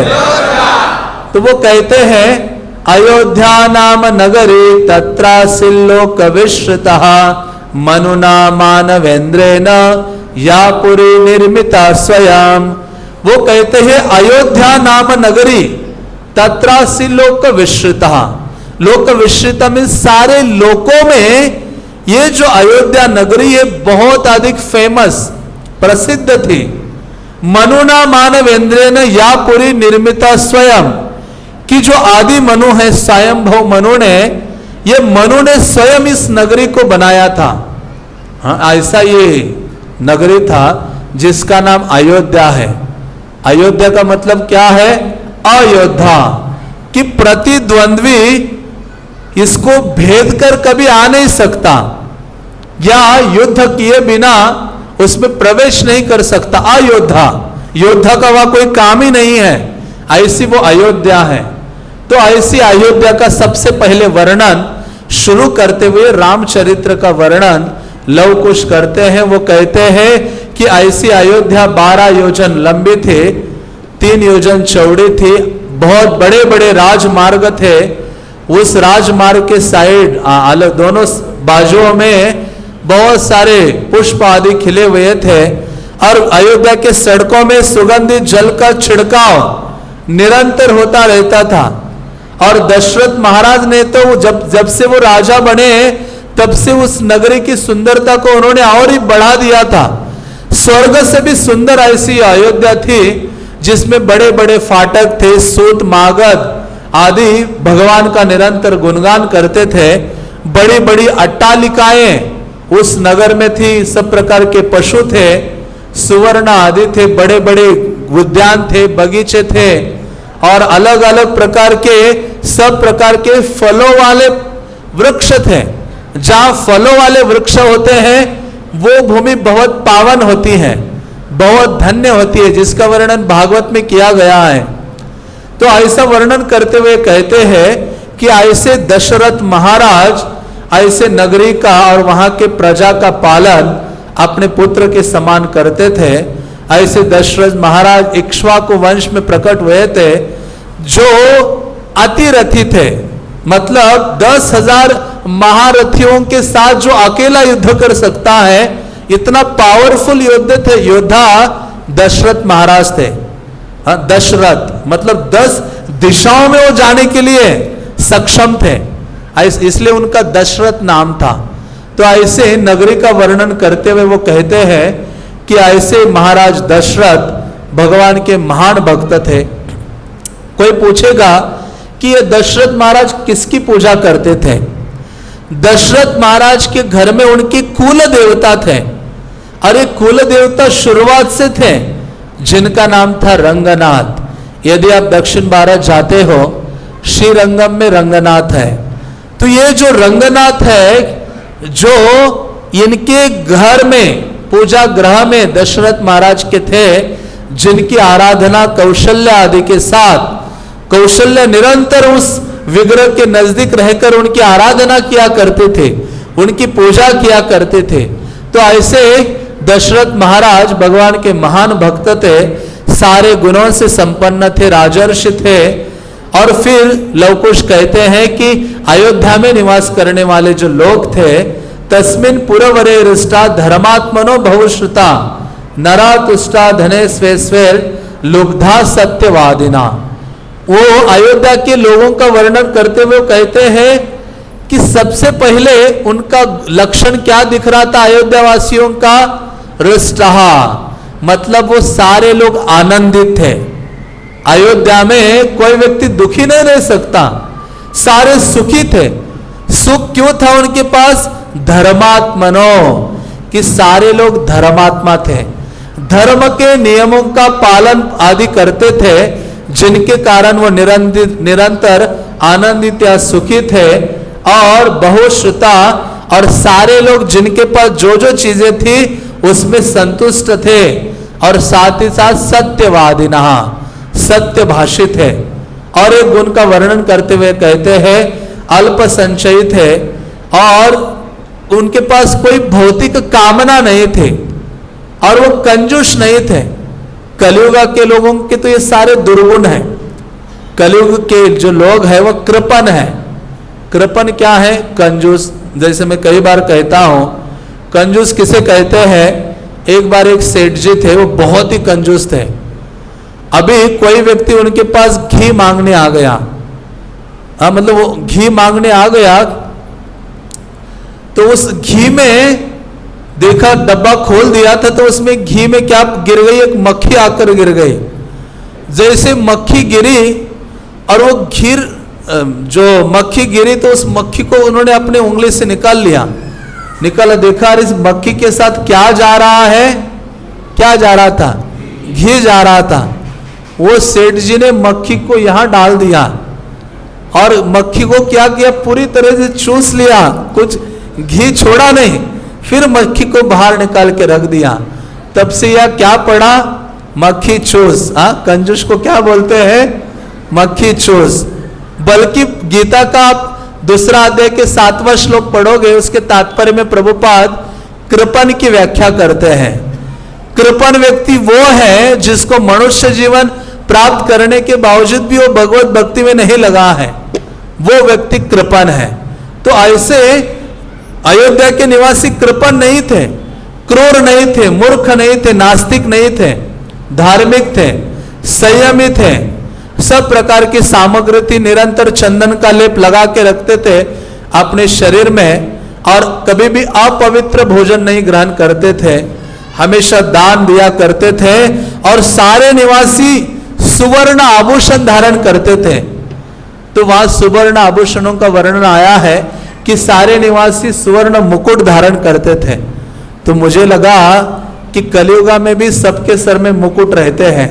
नहीं, आप रोड में चलोगे तो ये हेलमेट, हेलमेट क्या है? आजकल के मुकुट है। वो मुकुट डाल के व्यक्ति बाहर निकलता है, गाड़ी चलाता है। तो सुवर्ण मुकुट तो रहे नहीं, उसकी जगह अभी किसने ले ली है? हेलमेट आदि ने ली है। तो ऐसे सदाचारी, सदैव सत्य का आश्रय करने वाले ये सारे जो निवासी थे, उनका ये शासन करते थे। ऐसे दशरथ महाराज के 8 मंत्री थे। दृष्टि जयंत विजया, सुराष्ट्रो राष्ट्रवर्धना, अकोपो धर्म पालच, सुमंत्र चाष्ट अर्थविद। तो ऐसे 8 मंत्री थे, दृष्टि, जयंत, विजय, सुराष्ट्र, राष्ट्रवर्धन, अकोप, धर्मपाल और सुमंत्र। जो सुमंत्र उनका प्रमुख मंत्री था, मानो उनकी छाया है। इस प्रकार से सुमंत्र उनके साथ रहता था। उनके पुरोहित थे 2 वशिष्ठ और वामदेव आदि, और बहुत सारे ऋषि मुनि थे जिनके ऐसे निष्पाप मंत्रियों के साथ उस अयोध्या का पालन ये कर रहे थे। इतना सब कुछ होने के बावजूद भी महाराज दशरथ के पास एक चीज की कमी थी। किस चीज की कमी थी? किस चीज के?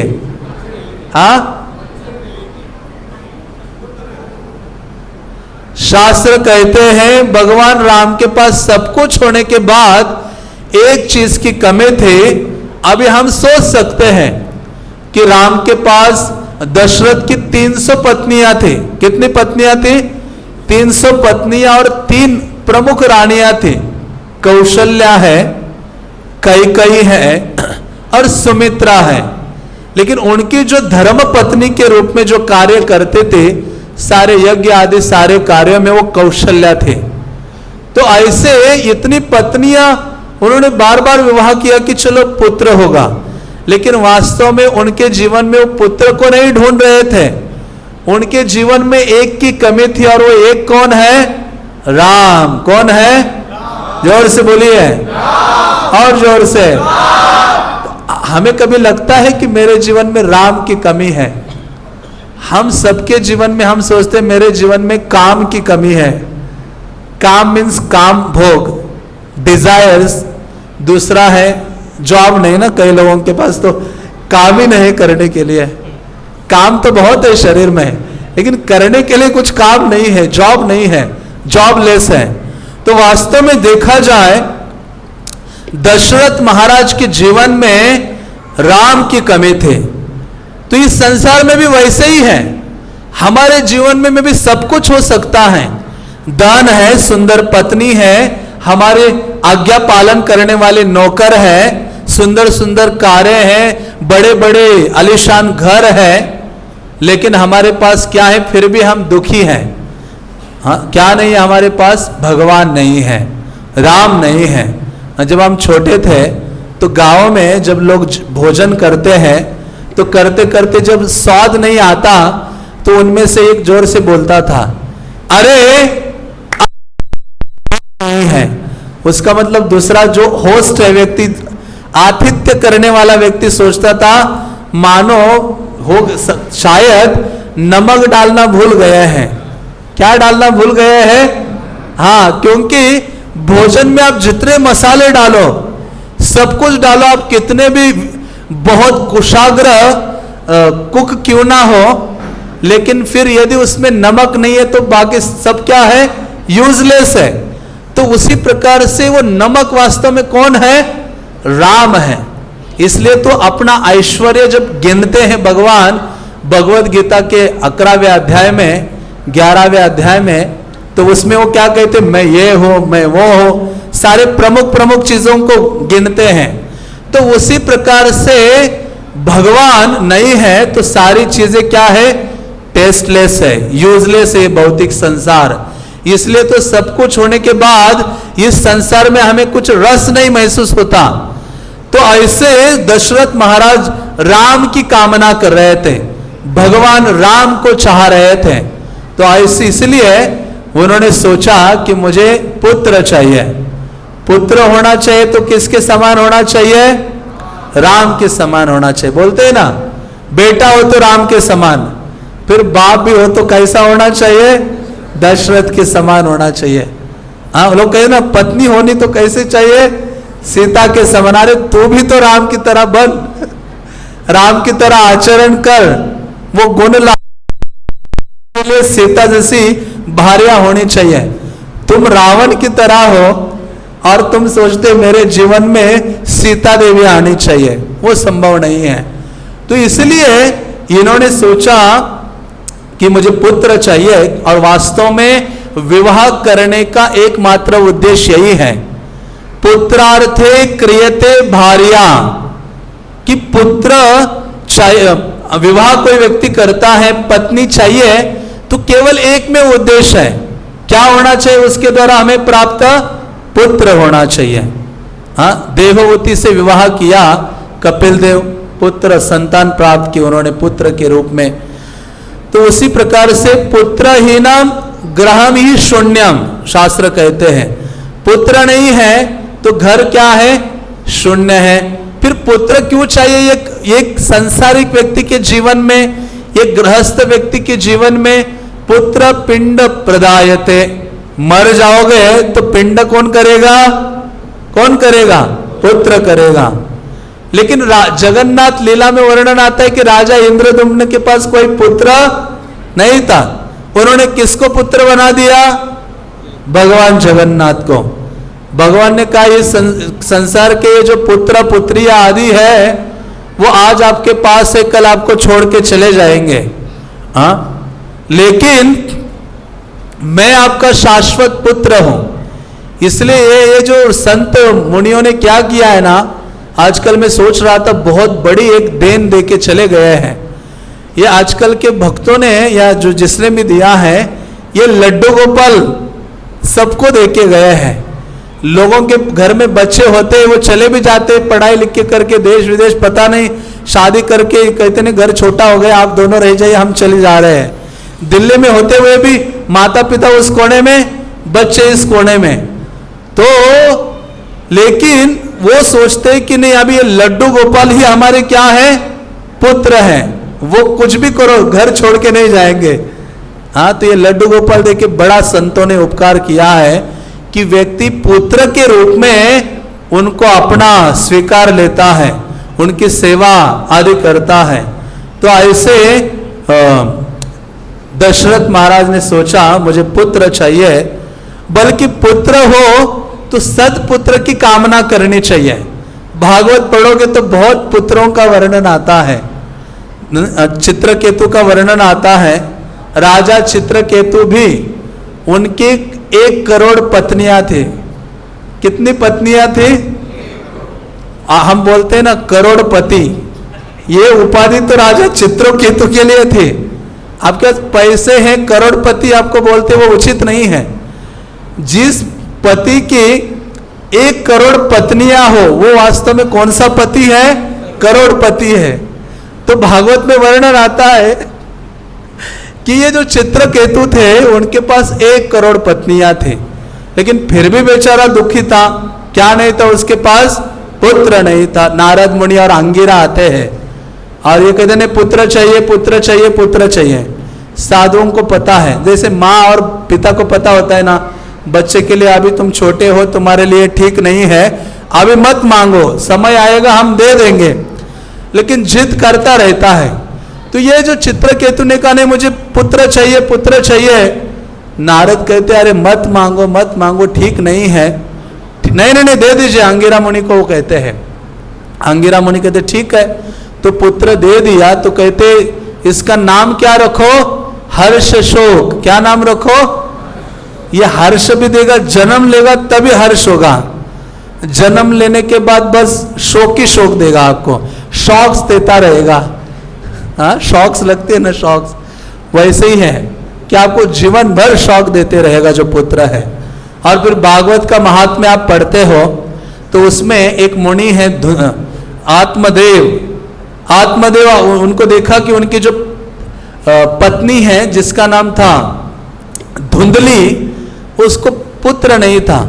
तो जंगल में जाके एक सरोवर के किनारे बैठते और वो बहुत तपस्या करते। एक सन्यासी उनके पास आते हैं, कहते हैं सन्यासी आप मुझे कुछ देना चाहते हो तो मुझे पुत्र चाहिए। सन्यासी कहते पुत्र जीवन तुम्हारे जीवन में लिखा ही नहीं है, पुत्र आएगा तो तुम्हारा जीवन नरक के समान हो जाएगा।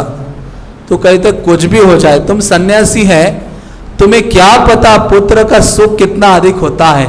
उसको पढ़ाने लगा आत्मदेव।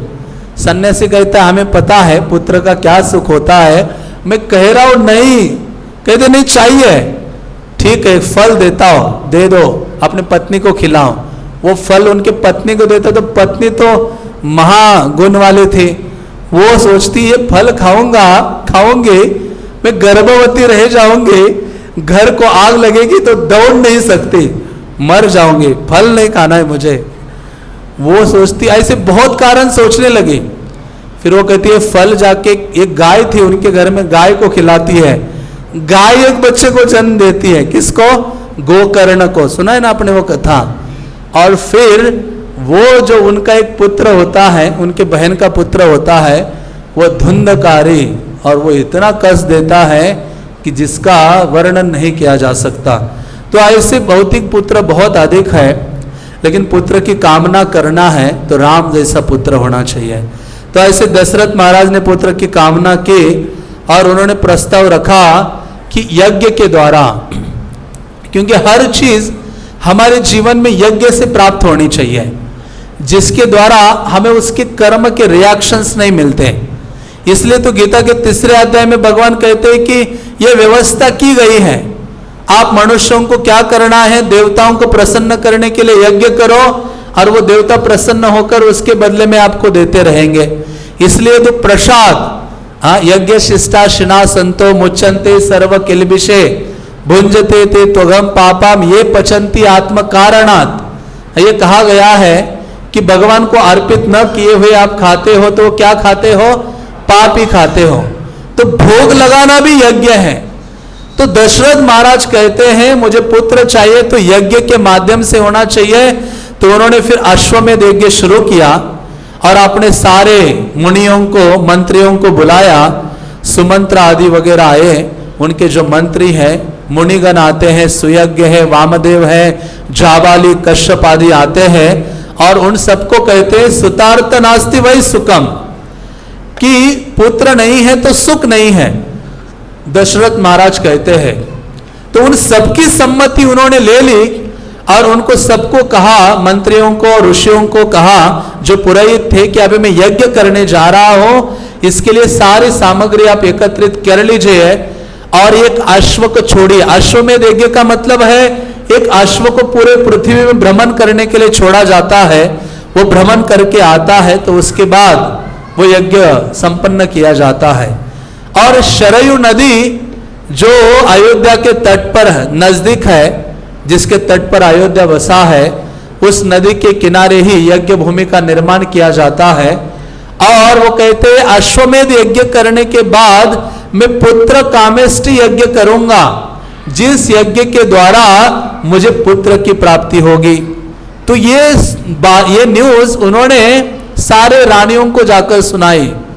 रानियां ये न्यूज सुनकर आनंदित हो जाती है और वो आनंदित होती है तब सुमंत्र, ये जो सुमंत्र है बहुत ही बुद्धिमान है, उसका बहुत बड़ा रोल है रामायण में।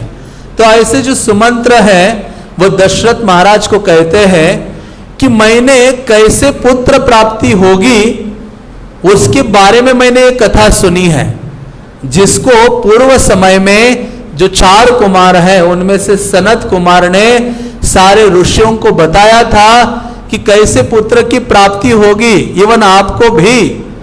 हाँ, तो वो मैं आपको बताऊंगा। जो सुमंत्र है वो उनको बोलते हैं, एक महान ऋषि का चरित्र वर्णन करते हैं, तो हम उसका वर्णन करेंगे। तो वो कहते हैं कि एक महान ऋषि थे जिनका नाम था विभांडक ऋषि। ये एक कश्यप के पुत्र थे। हाँ, तो ये रामायण का ही भाग है, रामायण में ये सारी चीजें वर्णित है। तो हम प्रयास कर रहे हैं कि कोई चीज हम छोड़ेंगे नहीं रामायण से, कुछ चीजों को थोड़ा सा संक्षिप्त करेंगे, जो चीज बहुत अधिक नीड नहीं है और जो आवश्यक है उनको थोड़ा विस्तृत करते हुए रामचरित्र का वर्णन करने का प्रयास करेंगे। तो उन्होंने दशरथ महाराज को कहा कि एक मुनि थे विभांडक जो कश्यप के पुत्र थे, और ऐसे ये जो विभांडक है उन्होंने बहुत तपस्या करना शुरू किया। जैसे कोई ऋषि मुनि तपस्या करता है तो सबसे अधिक प्रॉब्लम किसको शुरू होती है? किसको? इंद्र को। हाँ, ये पद का बड़ा प्रॉब्लम है, कुर्सी, हाँ, चेयर। हाँ, चेयर के लिए कितने बड़े बड़े युद्ध हुए हैं। हाँ, महाभारत है, केवल एक कुर्सी के लालच के लिए। इंद्र तो छोड़ना ही नहीं चाहता अपनी कुर्सी। हाँ, तो जब कोई मुनि ऋषि तपस्या करता है उसको लगता है ये तपस्या करेगा मेरा स्थान प्राप्त करेगा। इसको कहते हैं आसक्ति, अपने पद के प्रति आसक्त होना, अपने उपाधि डेजिग्नेशन के प्रति आसक्ति होना। बल्कि सोचना चाहिए शरीर में छोड़ने वाला हो, ये जो पद आदि है, उपाधि है, डेजिग्नेशन है, वो तो बहुत क्षुद्र है, वो कभी भी मुझसे जा सकता है। तो जब इंद्र ऐसे सोच रहे थे तो उन्होंने इंद्र के पास ये हमेशा सबके लिए एक ही अस्त्र यूज करते हैं। ऋषि मुनि के लिए उनके पास पावरफुल अस्त्र कौन सा है? अप्सरा है ना, कुछ भी हो जाए अप्सरा को भेजेंगे। एक अप्सरा को उन्होंने चुन लिया, उन्होंने कहा जाओ उनकी तपस्या भंग करो। हाँ, तो कहते हैं वो अप्सरा उनको बोलती है कि मुझे डाउट नहीं है वो आपका पद नहीं ग्रहण करना चाहेंगे। वो जाती है एक ऋषि कन्या का रूप धारण करके, उसने सोचा इस ऋषि के सामने नृत्य करोगे, संगीत आदि करोगे तो ये ऋषि शाप दे सकते हैं। तो सेवा करने की भावना से उनके वहां गए, एक ऋषि कन्या का वेश उसने धारण किया, इतनी सेवा की, बहुत प्रकार की सेवाएं की, पुष्प चयन करना, पूजा की सामग्री एकत्रित करना, मंत्रों के जब वो उच्चारण करते हैं तो गंभीरता से उन मंत्रों को सुनना, तो उसमें इतनी रुचि आ गई, इतने प्रसन्न हो गए वो जो मुनि है। वो मुनि ने पूछा क्या वरदान चाहिए तुम्हें? वो कहती है कि मैं वरदान क्या चाहती हूं, मैं आपसे विवाह करना चाहती हूं, आपसे मुझे संतान प्राप्ति होनी चाहिए। ये सोचे अभी क्या करो इसका। उस समय क्या था, वचन कुछ निकले मुख से तो उसकी पूर्ति करने के लिए लोग दक्ष होते थे। आज के समय में हजारों वचन लिए जाते हैं, एक क्षण में वचन भूल जाते हैं और वचन वापस नहीं लेता था व्यक्ति। तो मुनि ने उनसे विवाह करता है और वो गर्भवती रहती है, वो जो अप्सरा है। अब वो गर्भवती थी तो वो सोच मुनि ने, फिर मुनि वहां से चला जाता है फिर से तपस्या करने के लिए। उन्होंने सोचा कि मुझसे क्या ये हुआ है, तो वो जो अप्सरा थी उसने सोचा मुझे क्या करना है ये पुत्र आदि का ये भूलोक में। तो वो क्या करती है, उसके पास दैव शक्ति थी जिसके द्वारा एक हिरण के गर्भ में अपना गर्भ ट्रांसफर करती है। अभी वो ये चली जाती है स्वर्ग में, हिरण गर्भवती हो जाता है और ऐसा गर्भवती हिरण एक दिन जल पीने के लिए आता है और वहां एक पुत्र को जन्म देता है। और वो पुत्र जो जन्म होता है, बल्कि ये जो मुनि जब तपस्या कर रहा था तो उसको अपने दिव्य दृष्टि से महसूस हुआ कि मेरे ऊपर कोई तो निर्भर है, कोई तो ये गलती हुई है। तो एक बार ये जब तपस्या कर ही रहे थे उस समय वो हिरण दौड़ते हुए आए उनके पास आता है और फिर वो जाते उस हिरण ने जो एक बालक को जन्म दिया था उस बालक को वो स्वीकार करते हैं और जानते हैं कि ये बालक वास्तव में किसका पुत्र है, ये मेरा ही पुत्र है। देखते कि उस बालक के सर में सिंह था, जैसे हिरण के सिंह होते हैं वैसे एक सिंह था, जिसके कारण उस बालक का नाम क्या पड़ा, ऋषशृंग। ऋषशृंग पड़ा। उसने सोचा, इस विभांडक मुनि ने सोचा कि एक स्त्री के कारण मेरा पतन हुआ है, इतना कष्ट मुझे हुआ है, मेरा ये जो पुत्र है जिसको मैं आज से क्या करूंगा, उसको कभी भी किसी स्त्री के संपर्क में आने नहीं दूंगा, ऐसा उसने सोचा। और जिस वन में वो रहने लगे, उस वन में जब रहने लगे जितने भी पशु थे, जो मादा पशु थे उनको अपने दिव्य शक्ति से वन से बाहर कर दिया। उस आसपास वन में केवल कौन से मेल पशु ही रहेंगे। तो इतना कुछ किया उन्होंने अपने ऋषिशृंग के लिए कि ये बस आजीवन नैष्ठिक ब्रह्मचारी रहेगा, किसी स्त्री के संपर्क में नहीं आएगा और भजन आदि करता रहेगा। तो ऐसे मुनि को उन्होंने ट्रेनिंग देना शुरू किया, यज्ञ करना, वेदों का अध्ययन करना, सब कुछ। अभी उस ऋषिशृंग मुनि को अपने पिता के अलावा दूसरा कोई पता ही नहीं है, उसको स्त्री वस्तु एग्जिस्ट करती है जगत में वो भी पता नहीं है। इसलिए भागवत की शुरुआत में आया है कि आपको दोनों का ज्ञान होना चाहिए। ज्ञान क्या है उसके बारे में भी आपको जानना चाहिए, अज्ञान क्या है उसके बारे में भी जानना चाहिए। इसको पूरा ज्ञान कहते हैं। केवल ज्ञान ही होना इनफ नहीं है, आपको इग्नोरेंस क्या है वो भी जानना चाहिए। ये भौतिक जगत क्या है उसके बारे में भी आपको ज्ञान होना चाहिए। भगवान की ये जो बहिरंग शक्ति है उसका भी आपको ज्ञान होना चाहिए। भगवान की अंतरंग शक्ति क्या है उसका भी आपको ज्ञान होना चाहिए। तो इस प्रकार से इनको केवल यही ज्ञान था। तो लेकिन क्या हो जाता है, उस समय अंग देश जो अयोध्या के नजदीकी था, अंग देश के जो राजा थे जिनका नाम था रोमपाद, ये जो कथा सुमंत्र मुनि दशरथ महाराज को कह रहे हैं, वो कह रहे हैं कि जो अंग देश के राजा है रोमपाद, वो रोमपाद को आप जानते हो, जिनको अपनी पुत्री अपने दत्तक दी थी। कौशल्या से एक पुत्री का जन्म हुआ था जिसका नाम था शांता। वो शांता को अपने मित्र रोमपाद, अंग देश के राजा थे। रोमपाद क्यों नाम पड़ा, क्योंकि उनके तलवे में नीचे पांव में क्या थे, बहुत सारे रोम थे, बाल थे, इसलिए उस राजा का नाम रोमपाद पड़ा।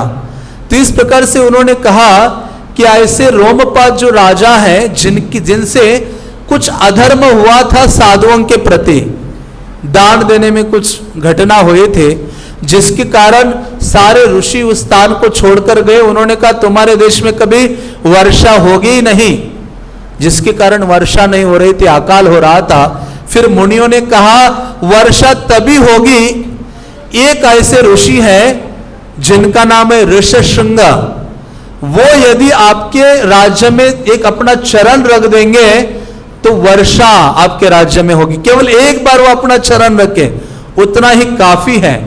लेकिन जब वो ऋषिशृंग के बारे में बोला तो कहे कि ये ऋषिशृंग साधारण ऋषि नहीं है, उसको वन से यहां लाना इतनी इजी बात नहीं है। अनभिज्ञस्तु नारी नाम विषयानाम सुकर्षच, कि ऐसे ऋषिशृंग मुनि स्त्रियों से अनभिज्ञ है, नारियों से अनभिज्ञ है और विषय सुख से अनभिज्ञ है, ऐसे वो आ नहीं सकते। उनको लाने के लिए क्या करना चाहिए? वो मुनि कहता है एक युवती को भेजना होगा, वो जाकर उनको मोहित करके वो लेके आ गई तो पॉसिबल है आपका यहां जल की वर्षा हो जाएगी। और सुमंत्र भी उनको वही कहते हैं। ऐसे जो ऋषिशृंग मुनि है वो यदि आएंगे अयोध्या में और वो यदि आपका पुत्र कामेष्टि यज्ञ करेंगे तभी आपको 4 पुत्र प्राप्त होंगे, अन्यथा आपको पुत्र प्राप्ति संभव नहीं है। तो इस ऋषिशृंग मुनि को लाने के लिए उस अंग देश की एक युवती है, बल्कि वाल्मीकि रामायण में वर्णन आता है कि कई वेश्याओं को उन्होंने बुलाया, लेकिन एक जगह वर्णन आता है कि एक क्रांतिकारी नेशनलिस्ट होती है ना, कोई होता है ना अपना उसके लिए प्राण की आहुति देने वाला, पहली ये नेशनलिस्ट लेडी थी जिसने अभी ऐसे ऋषि के पास जाना, सामने जलना है उसको, उनके सामने जाना, लेकिन उसने कहा मेरे अंग देश के लिए वहां वर्षा होने के लिए मैं अपना प्राण त्यागने के लिए तैयार हूं, मैं उस मुनि के पास जाऊंगी। वो एक नाव ले ली, उसमें बैठी और युवतियों को लिया अपने साथ। ये सारे युवतियों ने मुनि का वेश धारण किया, अपने बालों को चूड़ा बना लिया और वलकल वस्त्र आदि डाल दिए और बहुत सारे स्वीट्स मिष्टान्न अपने साथ ले लिए। ये बहुत पावरफुल है। स्वीट से प्रभुपाद ने डिवोटी बनाया। अभी आप देखेंगे ऋषिशृंग मुनि की हालत स्वीट से ही खराब हुई है। वहां वर्णन आता है वाल्मीकि रामायण में कि लड्डू लेके गए थे, एक जगह कहते गुलाब जामुन ले गए थे, तो मुझे लगा प्रभुपाद स्वीट बॉल खिलाए थे ना सबको, गुलाब जामुन भी खिलाए थे। तो ऐसी ये जो युवतियां निकली, ये विभांडक मुनि के पुत्र ऋषिशृंग अपने आश्रम में बैठे थे और विभांडक यदि वहां होते मुनि तो कोई आसपास आ ही नहीं सकता था, स्त्रियां तो पॉसिबल ही नहीं है। लेकिन दैव का क्या योजना थी, भगवान राम को अवतरित होना था, शायद इनको जंगल से बाहर ले जाना था, तो वहां ये विभांडक मुनि के लिए कुछ काम आ गया। वो दूसरे मुनि के साथ 1 हफ्ते की छुट्टी में चले गए। अभी उनका ये जो पुत्र है ऋषिशृंग अकेला रह गया और ऋषिशृंग को बोला था, पुत्र रोज सुबह उठकर नित्य कर्म करना चाहिए। नित्य कर्म क्या है? यज्ञ करो, स्वाहा आहुति आदि डालो। तो कोई पूछे भक्तों के लिए क्या नित्य कर्म है? कोई व्यक्ति नित्य कर्म नहीं करता अपने जीवन में तो उसको पाप लगता है, पाप का भागीदारी है। भक्तों के लिए नित्य कर्म क्या है? 16 मालाओं का जप करना, सुबह उठना, मंगल आरती अटेंड करना, हाँ ये उसके लिए नित्य कर्म है। बाकी कर्म हुए या ना हुए वो बाद में है, बाकी धार्मिक कर्म बाद में है, लेकिन ये नित्य कर्म है हरे नाम का उच्चारण करना। हरे कृष्णा, जोर से, कृष्णा हरे हरे, हरे राम, राम राम हरे हरे। तो जब ऐसे ये सारे मुनि के वेश में ये पहुंची और ये इतनी अद्भुत लग रही थी, ये जो युवतियां हैं आकर्षक लग रहे थे, जिसका वर्णन वाल्मीकि कहते हैं कि मनमथा, कामदेव का एक नाम मनमथ है। कामदेव मीन्स मन को मोहित करता है, हाँ हमें झकझोर कर देता है, हिला देता है। तो ये जो युवतियां हैं मुनि के वेश में थी, वो गाते हुए जा रहे थे और ये जानबूझकर उसके आश्रम के पास गए और गान करना शुरू कर दिया। ऋषिशृंग मुनि अपने आश्रम से देखा, अरे ये आवाज कहां से आ रही है? ये आवाज बड़ी बुरी चीज है। इसलिए वेदों में एक मंत्र आता है, वेद कहता है कि इस संसार के जीवों के बंधन का कारण क्या है? वेद कहता है संसार के जीवों के बंधन का कारण है शब्द, अनावृत्ति शब्दात। कहते शब्द के द्वारा जीव बंधा हुआ है इस संसार में। देखो बहेलिया के शब्द से जो मृग है वो बंध जाता है, मर जाता है। हाँ, उसकी मीठी जो बांसुरी आदि है, गान है। तो उसी प्रकार कहते हैं इस संसार में जो शब्द से बनता है और शब्द के द्वारा ही वो मुक्त हो सकता है। इसलिए दिव्य शब्द को सुनते रहो, दिव्य शब्द का उच्चारण करो। इसलिए वेद कहता है अनावृत्ति शब्दात। अनावृत्ति मतलब बारंबार क्या करो, बोलते रहो। इसलिए हरे कृष्ण महामंत्र को हम क्या करते, बारंबार उच्चारण करते हैं, बोलते रहते हैं। तो जैसे ये साउंड उन्होंने सुना तो वो दौड़े नहीं, चले गए देखने की क्या है। देखा कि अरे, उनको देखने मात्र से कहते मेरे जीवन में इतने सुंदर मुनि नहीं देखे। अभी उनको पता नहीं है कि ये स्त्रियां है, स्त्रियां वैसे आकर्षक है। इसको पता नहीं स्त्री नाम का कोई एंटिटी इस जगत में एग्जिस्ट करता है। हाँ, वो है, प्रकट है। हाँ, जैसे डिस्कवरी में आपको मिलता है ना, डिस्कवरी चैनल में आपको नए नए प्राणी दिखाई देते जो आज तक नहीं देखे। हाँ, तो उसी प्रकार से इनके लिए ऐसे ही था। इन्होंने उनको देखा, उनको लगा मेरे जैसे, मेरे पिता के जैसा ही मुनि है और ये मुनि गान कर रहे हैं। और ये मुनियों को देखते ही उनके मन में एक स्वाभाविक स्नेह जागृत हो जाता है। और वो कहता है, इन्होंने अपना परिचय आदि दे दिया और उन्होंने कहा चलिए चलिए हमारा आश्रम में आइए, अंदर आइए, हम मिलके यज्ञ करते हैं। वो मिलके यज्ञ करने लगे। फिर इन्होंने थोड़ा गीत गाए, ये सब किया उन्होंने। तो शीघ्र ही उनका आलिंगन, उन जो युवतियां थी उन्होंने ऋषिशृंग मुनि का आलिंगन किया। और ये ऋषिशृंग मुनि सोचने लगे कि मेरे शरीर में कुछ हो रहा है। उनका आलिंगन करके फिर उन युवतियों ने कहा कि हम बहुत सुंदर सुंदर फल लेके आए हैं। अभी वो फल नहीं थे, वो अंग देश से क्या लेके आए थे, वो सारी युवतियां स्वीट्स लेके आए थे। जैसे मैंने कहा लड्डू लाए थे। वहां वाल्मीकि रामायण में तो डायरेक्टली श्लोक में लिखा है लड्डूज, और बाकी और रामायणों में अलग अलग स्वीट्स का वर्णन आया है। तो जैसे वो स्वीट दिया और उन्होंने उनको खाया, वो कहते हैं कि अरे ऐसा फल मेरे जीवन में नहीं खाया। क्योंकि इनको तो फल कंदमूल यही खाने की आदत थी।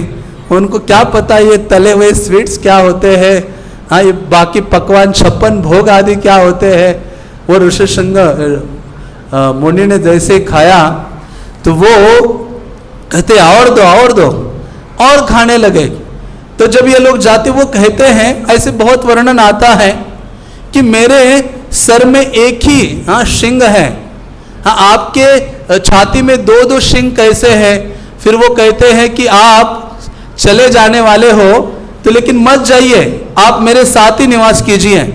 अभी ऋषिशृंग मुनि से रहा नहीं जा रहा था, लेकिन ऋषिशृंग मुनि ने देखा कि ये चले जानबूझ के चले जाती है। वो जाकर आसपास ही जाकर वृक्ष के नीचे रहती है।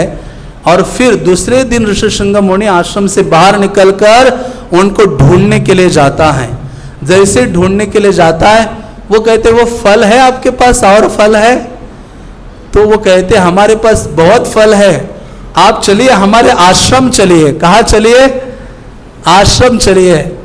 तो वो उनको अपने आश्रम ले जाने के लिए तैयार होते हैं। बल्कि वो कहते हैं कि मेरे जो केश हैं, मेरी जटा तो बड़ी व्यस्त है, आपकी जो जटाएं बड़ी कोमल है, आपकी जटाएं बड़ी चमकती है, आप जो भस्म लगाते हो उसमें सुगंध आती है, पाउडर लगाती होंगी वो स्त्रियां, हाँ, उनके बाल इतने मुलायम होंगे। अभी इनको ये सारी चीजें पता नहीं थी। ऐसा इतना विस्तृत वर्णन किया है रामायण में। तो फिर वो कहते कि आप हमारे साथ चलो, आपको फल ही फल खिलाएंगे हम हमारे आश्रम में। और वो लेके निकल रही है। वो निकल गई तो उनको आश्रम क्या, नाव में बिठा दिया। जिस नाव को लेके आ रहे थे उसने नाव में बिठा और उनका आश्रम ही चेंज कर डाला। वो बेचारे ब्रह्मचारी थे। वहां जैसे पहुंचते हैं अंग देश में वो गए और नाव जैसे नजदीक गई तो उन्होंने अपने चरण रखे। पहला चरण जब अंग देश के भूमि पर रखा, इतनी वर्षा होने लगी, सोचा नहीं जा रहा था, इतनी वर्षा। और उनका स्वागत करने के लिए अंग देश के राजा रोमपाद आ गए और उनको अपने महल में ले गए और उन्होंने तैयारियां कर दी, सब जगह स्वागत के वो लगा दिए थे बैनर्स। अभी यहां विभांडक मुनि आश्रम में आ गए वापस देखते हैं कि मेरा पुत्र नहीं है, हाँ, जिसको इतना मैंने क्या किया था, संभाल कर रखा हुआ था। हाँ, प्रभुपाद कहते ना, श्री ये दोनों अलग अलग बहुत अच्छे हैं भगवान की सेवा में, सेवा के लिए। प्रभुपाद कहते हैं कि बोथ आर गुड्स, हाँ, कि वो दोनों अलग अलग सेवा करते हैं, वो बहुत अच्छे हैं। जब वो एक आ जाते हैं तो कठिनाई शुरू हो जाती है। तो ऐसे जो विभांडक मुनि ने देखा कि मेरा पुत्र नहीं है, उनको पता चला, तो बाद में बटाओ ना, ये प्रभु बाद में बांटो, आप किसी को दे दो, आपस में शेयर कर लेंगे, दे देंगे। तो ये जो विभांडक मुनि आए वापस और उन्होंने देखा मेरा पुत्र नहीं है, तो वो बहुत क्रोध में निकल गए वहां अंगदेश रोमपाद के वहां। तो ये राजा रोमपाद को पता था कि आने वाले हैं, संकट आने वाला है, तो ये विभांडक मुनि के भी बैनर्स लगा दिए कि आपका स्वागत है अंगदेश में। और कौन स्वागत कर रहा है? राजा ऋष्यशृंग स्वागत कर रहा है अपनी जो पुत्री थी शांता, उसको दे दिया उनको, ऋष्यशृंग को, कि इसके साथ अभी विवाह होगा, और ऋष्यशृंग को राजा बना दिया। तो विभांडक आ गए, देखा, घुसते घुसते सारे न्यूज बैनर सब देखते देखते पहुंच गए, देखा पूरा क्रोध था, लेकिन जैसे पब्लिसिटी देखी, सब जगह होर्डिंग्स लगे हुए हैं, तो बिल्कुल ही शांत हो गए और कहते ठीक है, लेकिन जब पुत्र प्राप्त हो जाएगा शांता को, तो मेरा ये जो पुत्र है ऋष्यशृंग वापस आ जाना चाहिए मेरे पास। और वो हुआ आगे चल के। तो ये ऐसे ऋष्यशृंग वहां निवास किए, उनका शादी हुआ शांता के साथ, जो दशरथ की कन्या है।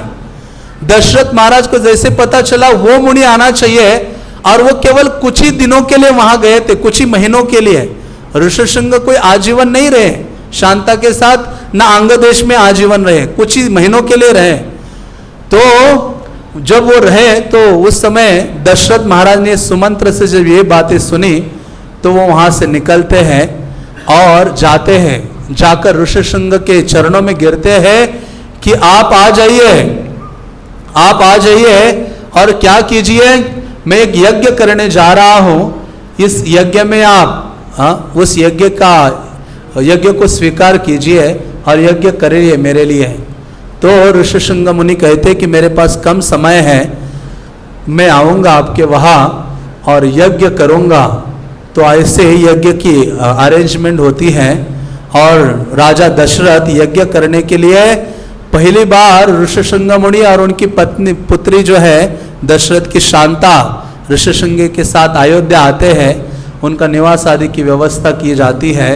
और फिर राजा दशरथ सब जगह के राजाओं को बुलाते हैं, जनक को बुलाते हैं, काशी के राजा को बुलाते हैं, केके देश के जो राजा है उनको बुलाते हैं, रोमपाद को बुलाते हैं, कौशल देश के जो राजा है और मगध देश के जो राजा है, सबको बुलाते हैं। और फिर बहुत बड़ा यज्ञ का आयोजन किया जाता है। और मुनिगण कहते हैं कि आपको 4 पुत्र होंगे इस यज्ञ के द्वारा। और देवताओं को फिर आहुति प्रदान की जाती है। तो जब आहुति प्रदान की जाती है तो सारे देवता भी अदृश्य रूप में वहां प्रकट हो जाते हैं, सारे देवता वहां आ जाते हैं, और देवता के साथ ब्रह्मा जी भी आते हैं। तो देवतागण कहते हैं कि हे ब्रह्मा, ये सही समय है, क्योंकि राजा दशरथ को अभी पुत्र चाहिए, तो हम तो ब्रह्मा को कहते हैं तुम्हारे वर के कारण ये जो असुर रावण है उसने हमारे नाक में दम कर दिया है। देवता ऐसे चिल्ला चिल्ला के रावण उनको बोल रहे, ब्रह्मा को कहते अभी सही समय है, ये इतना भयावह ये रावण है कि जिसको कोई मार नहीं सकता, केवल मनुष्य ही मार सकता है। तो अभी सही समय है कि यह पुत्र प्राप्ति के लिए यज्ञ हो रहा है। इस यज्ञ के द्वारा आप भगवान से प्रार्थना कीजिए कि भगवान इस यज्ञ से प्रकट हो जाए और दशरथ महाराज के पुत्र के रूप में क्या करे, वो जन्म ग्रहण करे, उसी क्षण देवता और ब्रह्मा जी ये चर्चा कर रहे थे, उसी समय क्या होता है कि भगवान विष्णु गरुड़ के ऊपर प्रकट हो जाते हैं चतुर्भुज रूप में, जिन्होंने पीतांबर धारण किया था। और वो कहने लगते हैं, ब्रह्मा जी उनको प्रार्थना करते हैं, तत्र तुम मानुषो भूत्वा प्रवृद्धम लोक कंटकः अवध्यम दैवतेर विष्णु समरे जहे रावणम। प्रार्थना करते कि हे भगवान आप प्रकट हो जाइए और जो अजयी रावण है जिसको मारना अत्यंत कठिन है उसको आप विनाश कीजिए। जब देवताओं का मुनियों का सारा कष्ट है उसको दूर करने के लिए हम आपकी शरण ग्रहण कर रहे हैं। देवताओं ने, ब्रह्मा ने, सबने प्रार्थना की भगवान विष्णु से। भगवान विष्णु ने कहा आप सब लोग भय का त्याग करो, मैं जल्दी अवतरित होने वाला हूं और मैं अवतरित होकर ये जो रावण को ही नहीं, रावण के पूरे वंश का विनाश कर दूंगा। रावण को मारूंगा, उसके पुत्रों को मारूंगा, उसके पौत्रों को मारूंगा, उसके अमात्य को मारूंगा, उसके मंत्री को मारूंगा, उसके बांधव को मारूंगा। भगवान इतने क्रोध में आ गए थे, कोई कहता है ना कि उत्साही हो जाता है कहाँ जाना है तो उनको मुझे जाना है, चला मैं ये करके दिखाऊंगा। इतने उत्साही हो गए थे, उन्होंने कहा इन सबको मैं मारूंगा और मैं दशरथ महाराज के पुत्र के रूप में जन्म ग्रहण करूंगा। तो इस प्रकार से पुत्र कामेष्टि यज्ञ होता है। और जैसे ही यज्ञ होता है ऋषिशृंग के द्वारा, उसी क्षण यज्ञ पुरुष उसमें से प्रकट हो जाता है और जिससे एक काले और लाल वर्ण का एक व्यक्ति प्रकट हो जाता है गंभीर वाणी से, जिसके बड़े बड़े केश थे और मानो एक सिंह की तरह हो, बहुत सारे आभूषण पहने थे। उसने सुवर्ण पात्र उसके हाथ में था और वो इतना बड़ा पात्र था, जिस पात्र में पात्र लेकर बाहर आया उसने कहा हे महाराज दशरथ, इसमें क्या है, प्रजापतियों के द्वारा प्रदत्त ये पात्र है जिसमें पायसम देव निर्मितम। पायसम शब्द का क्या अर्थ है, खीर। तो वहां उस श्लोक में कहते पायसम देव निर्मितम, ये पायसम है, ये जो खीर है वो आप ले जाइए और अपने रानियों को आप खिलाएंगे तो उसके द्वारा क्या प्राप्त होंगे, 4 पुत्र प्राप्त होंगे। तो वो लेके आते हैं और अपने 4 रानियों को वो बांटते हैं।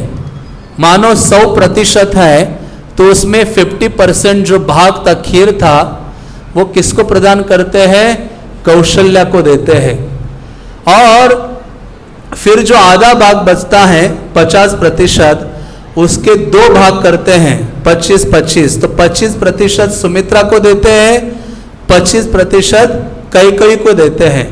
फिर कैकेयी का और 1% निकाल लेते हैं, उसका दिया था उसका आधा कर लेते हैं और उस सुमित्रा को देते हैं। तो अभी सुमित्रा के पास 2 भाग हो जाते हैं, कैकेयी के पास 1 भाग हो जाता है और कौशल्य के पास 1 भाग हो जाता है। तो ये ग्रहण करने के कारण जो देव निर्मित पायसम था, खीर थी, जिसके द्वारा ये सारी जो रानियां हैं वो गर्भ धारण करती हैं और फिर आगे चलकर भगवान का प्राकट्य होता है। तो मुझे लग रहा है कि टाइम हो गया है और हम बहुत स्लो जा रहे हैं। तो कल हम भगवान राम के प्राकट्य का बहुत ही विस्तृत और बहुत महत्वपूर्ण वर्णन है, जिसका वर्णन करेंगे कि कैसे भगवान राम का प्राकट्य होता है, क्यों ये जो 4 राम, लक्ष्मण, भरत, शत्रुघ्न वो कैसे इस संसार में अवतरित होते हैं और उनके अलग अलग किस प्रकार से वो लीला करते हैं। सारे अयोध्यावासी दशरथ महाराज आदि को प्रसन्न करने के लिए उसका वर्णन हम कल करेंगे।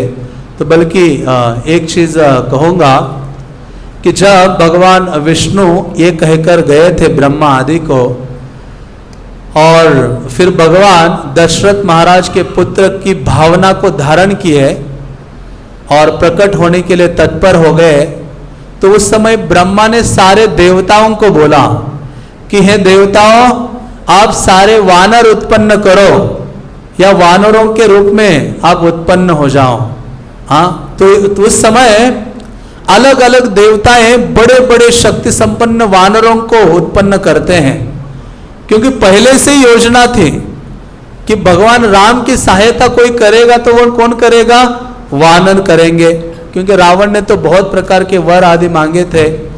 तो फिर अलग अलग वानर प्रकट हो जाते हैं, भालू प्रकट हो जाते हैं। इंद्र बाली को प्रकट करता है, सूर्य सुग्रीव को प्रकट करता है। इनका तो बड़ा ही रोमांचकारी कथा है।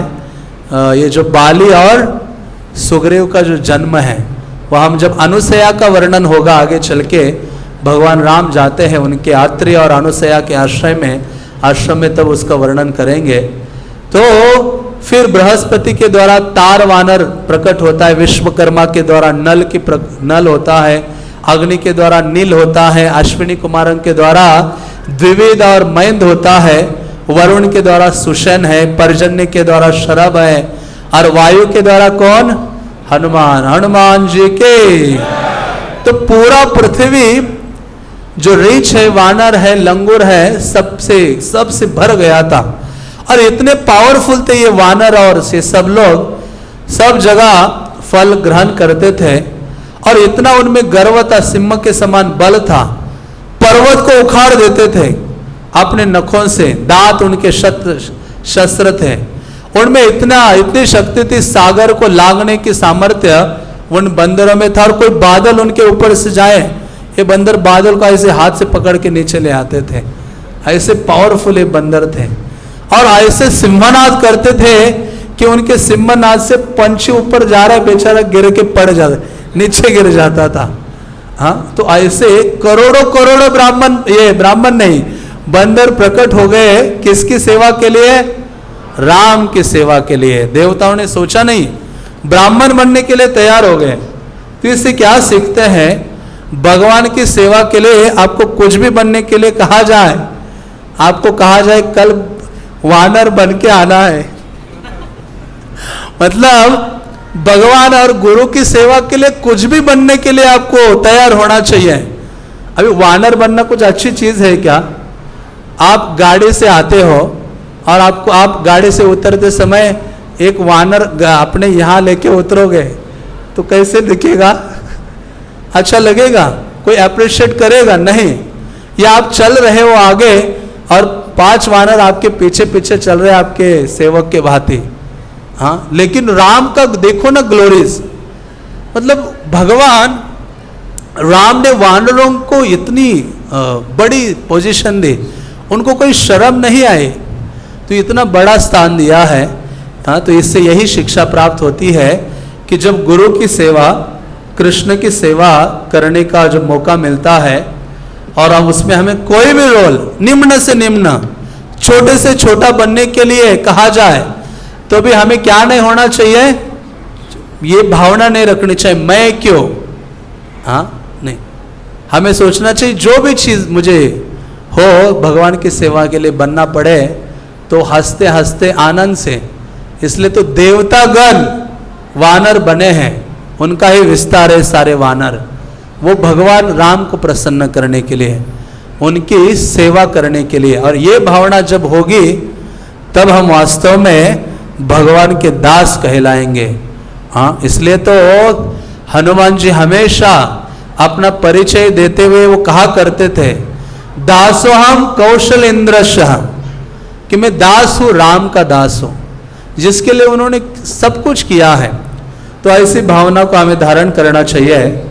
तो आज हमने यही चर्चा की कि किस प्रकार से रामायण का प्राकट्य होता है। भगवान राम पर्सनली श्रवण करते हैं। ऐसा अयोध्या नगर जो युद्ध से रहित है और जिसका पालन दशरथ कर रहे हैं, पुत्र की कामना करते, वास्तव में अपने जीवन में राम चाहते हैं। हमें भी भगवान राम की ही कामना करनी चाहिए और जिससे हम सुखी हो सकते हैं। और फिर आगे चर्चा किया कि जब इनकी कामना हुई पुत्र चाहिए, तो उन्होंने सुमंत्रा ने कहा कि आपको पुत्र चाहिए तो ऋषिशृंग मुनि को लाना होगा, वो यज्ञ करेंगे तभी आपको पुत्र प्राप्ति होगी। और फिर उसी समय देवता भगवान को आह्वान करते हुए कहते हैं कि सही समय है मनुष्य के रूप में आपको प्रकट होने का, और फिर पायसम प्राप्त होता है देव निर्मित, जो ये तीनों रानियां ग्रहण करती हैं। और कर हम चर्चा करेंगे कि कैसे भगवान राम का प्राकट्य होता है और वो ये तिथि को क्यों चूज करते हैं और क्यों इनका अलग अलग जोड़ी बना हुआ है। हाँ, भरत के राम के साथ कौन है? लक्ष्मण। भरत के साथ कौन है? शत्रुघ्न। तो ये बहुत सारे तत्व आदि शास्त्रों में प्रदान किया है। हरे कृष्णा कृष्णा कृष्णा हरे हरे, हरे राम राम राम हरे हरे। ग्रंथराज रामायण के, सीताराम लक्ष्मण हनुमान के, श्रील प्रभुपाद के, रामायण कथा महामहोत्सव के, निताय गौर प्रेमानंदे।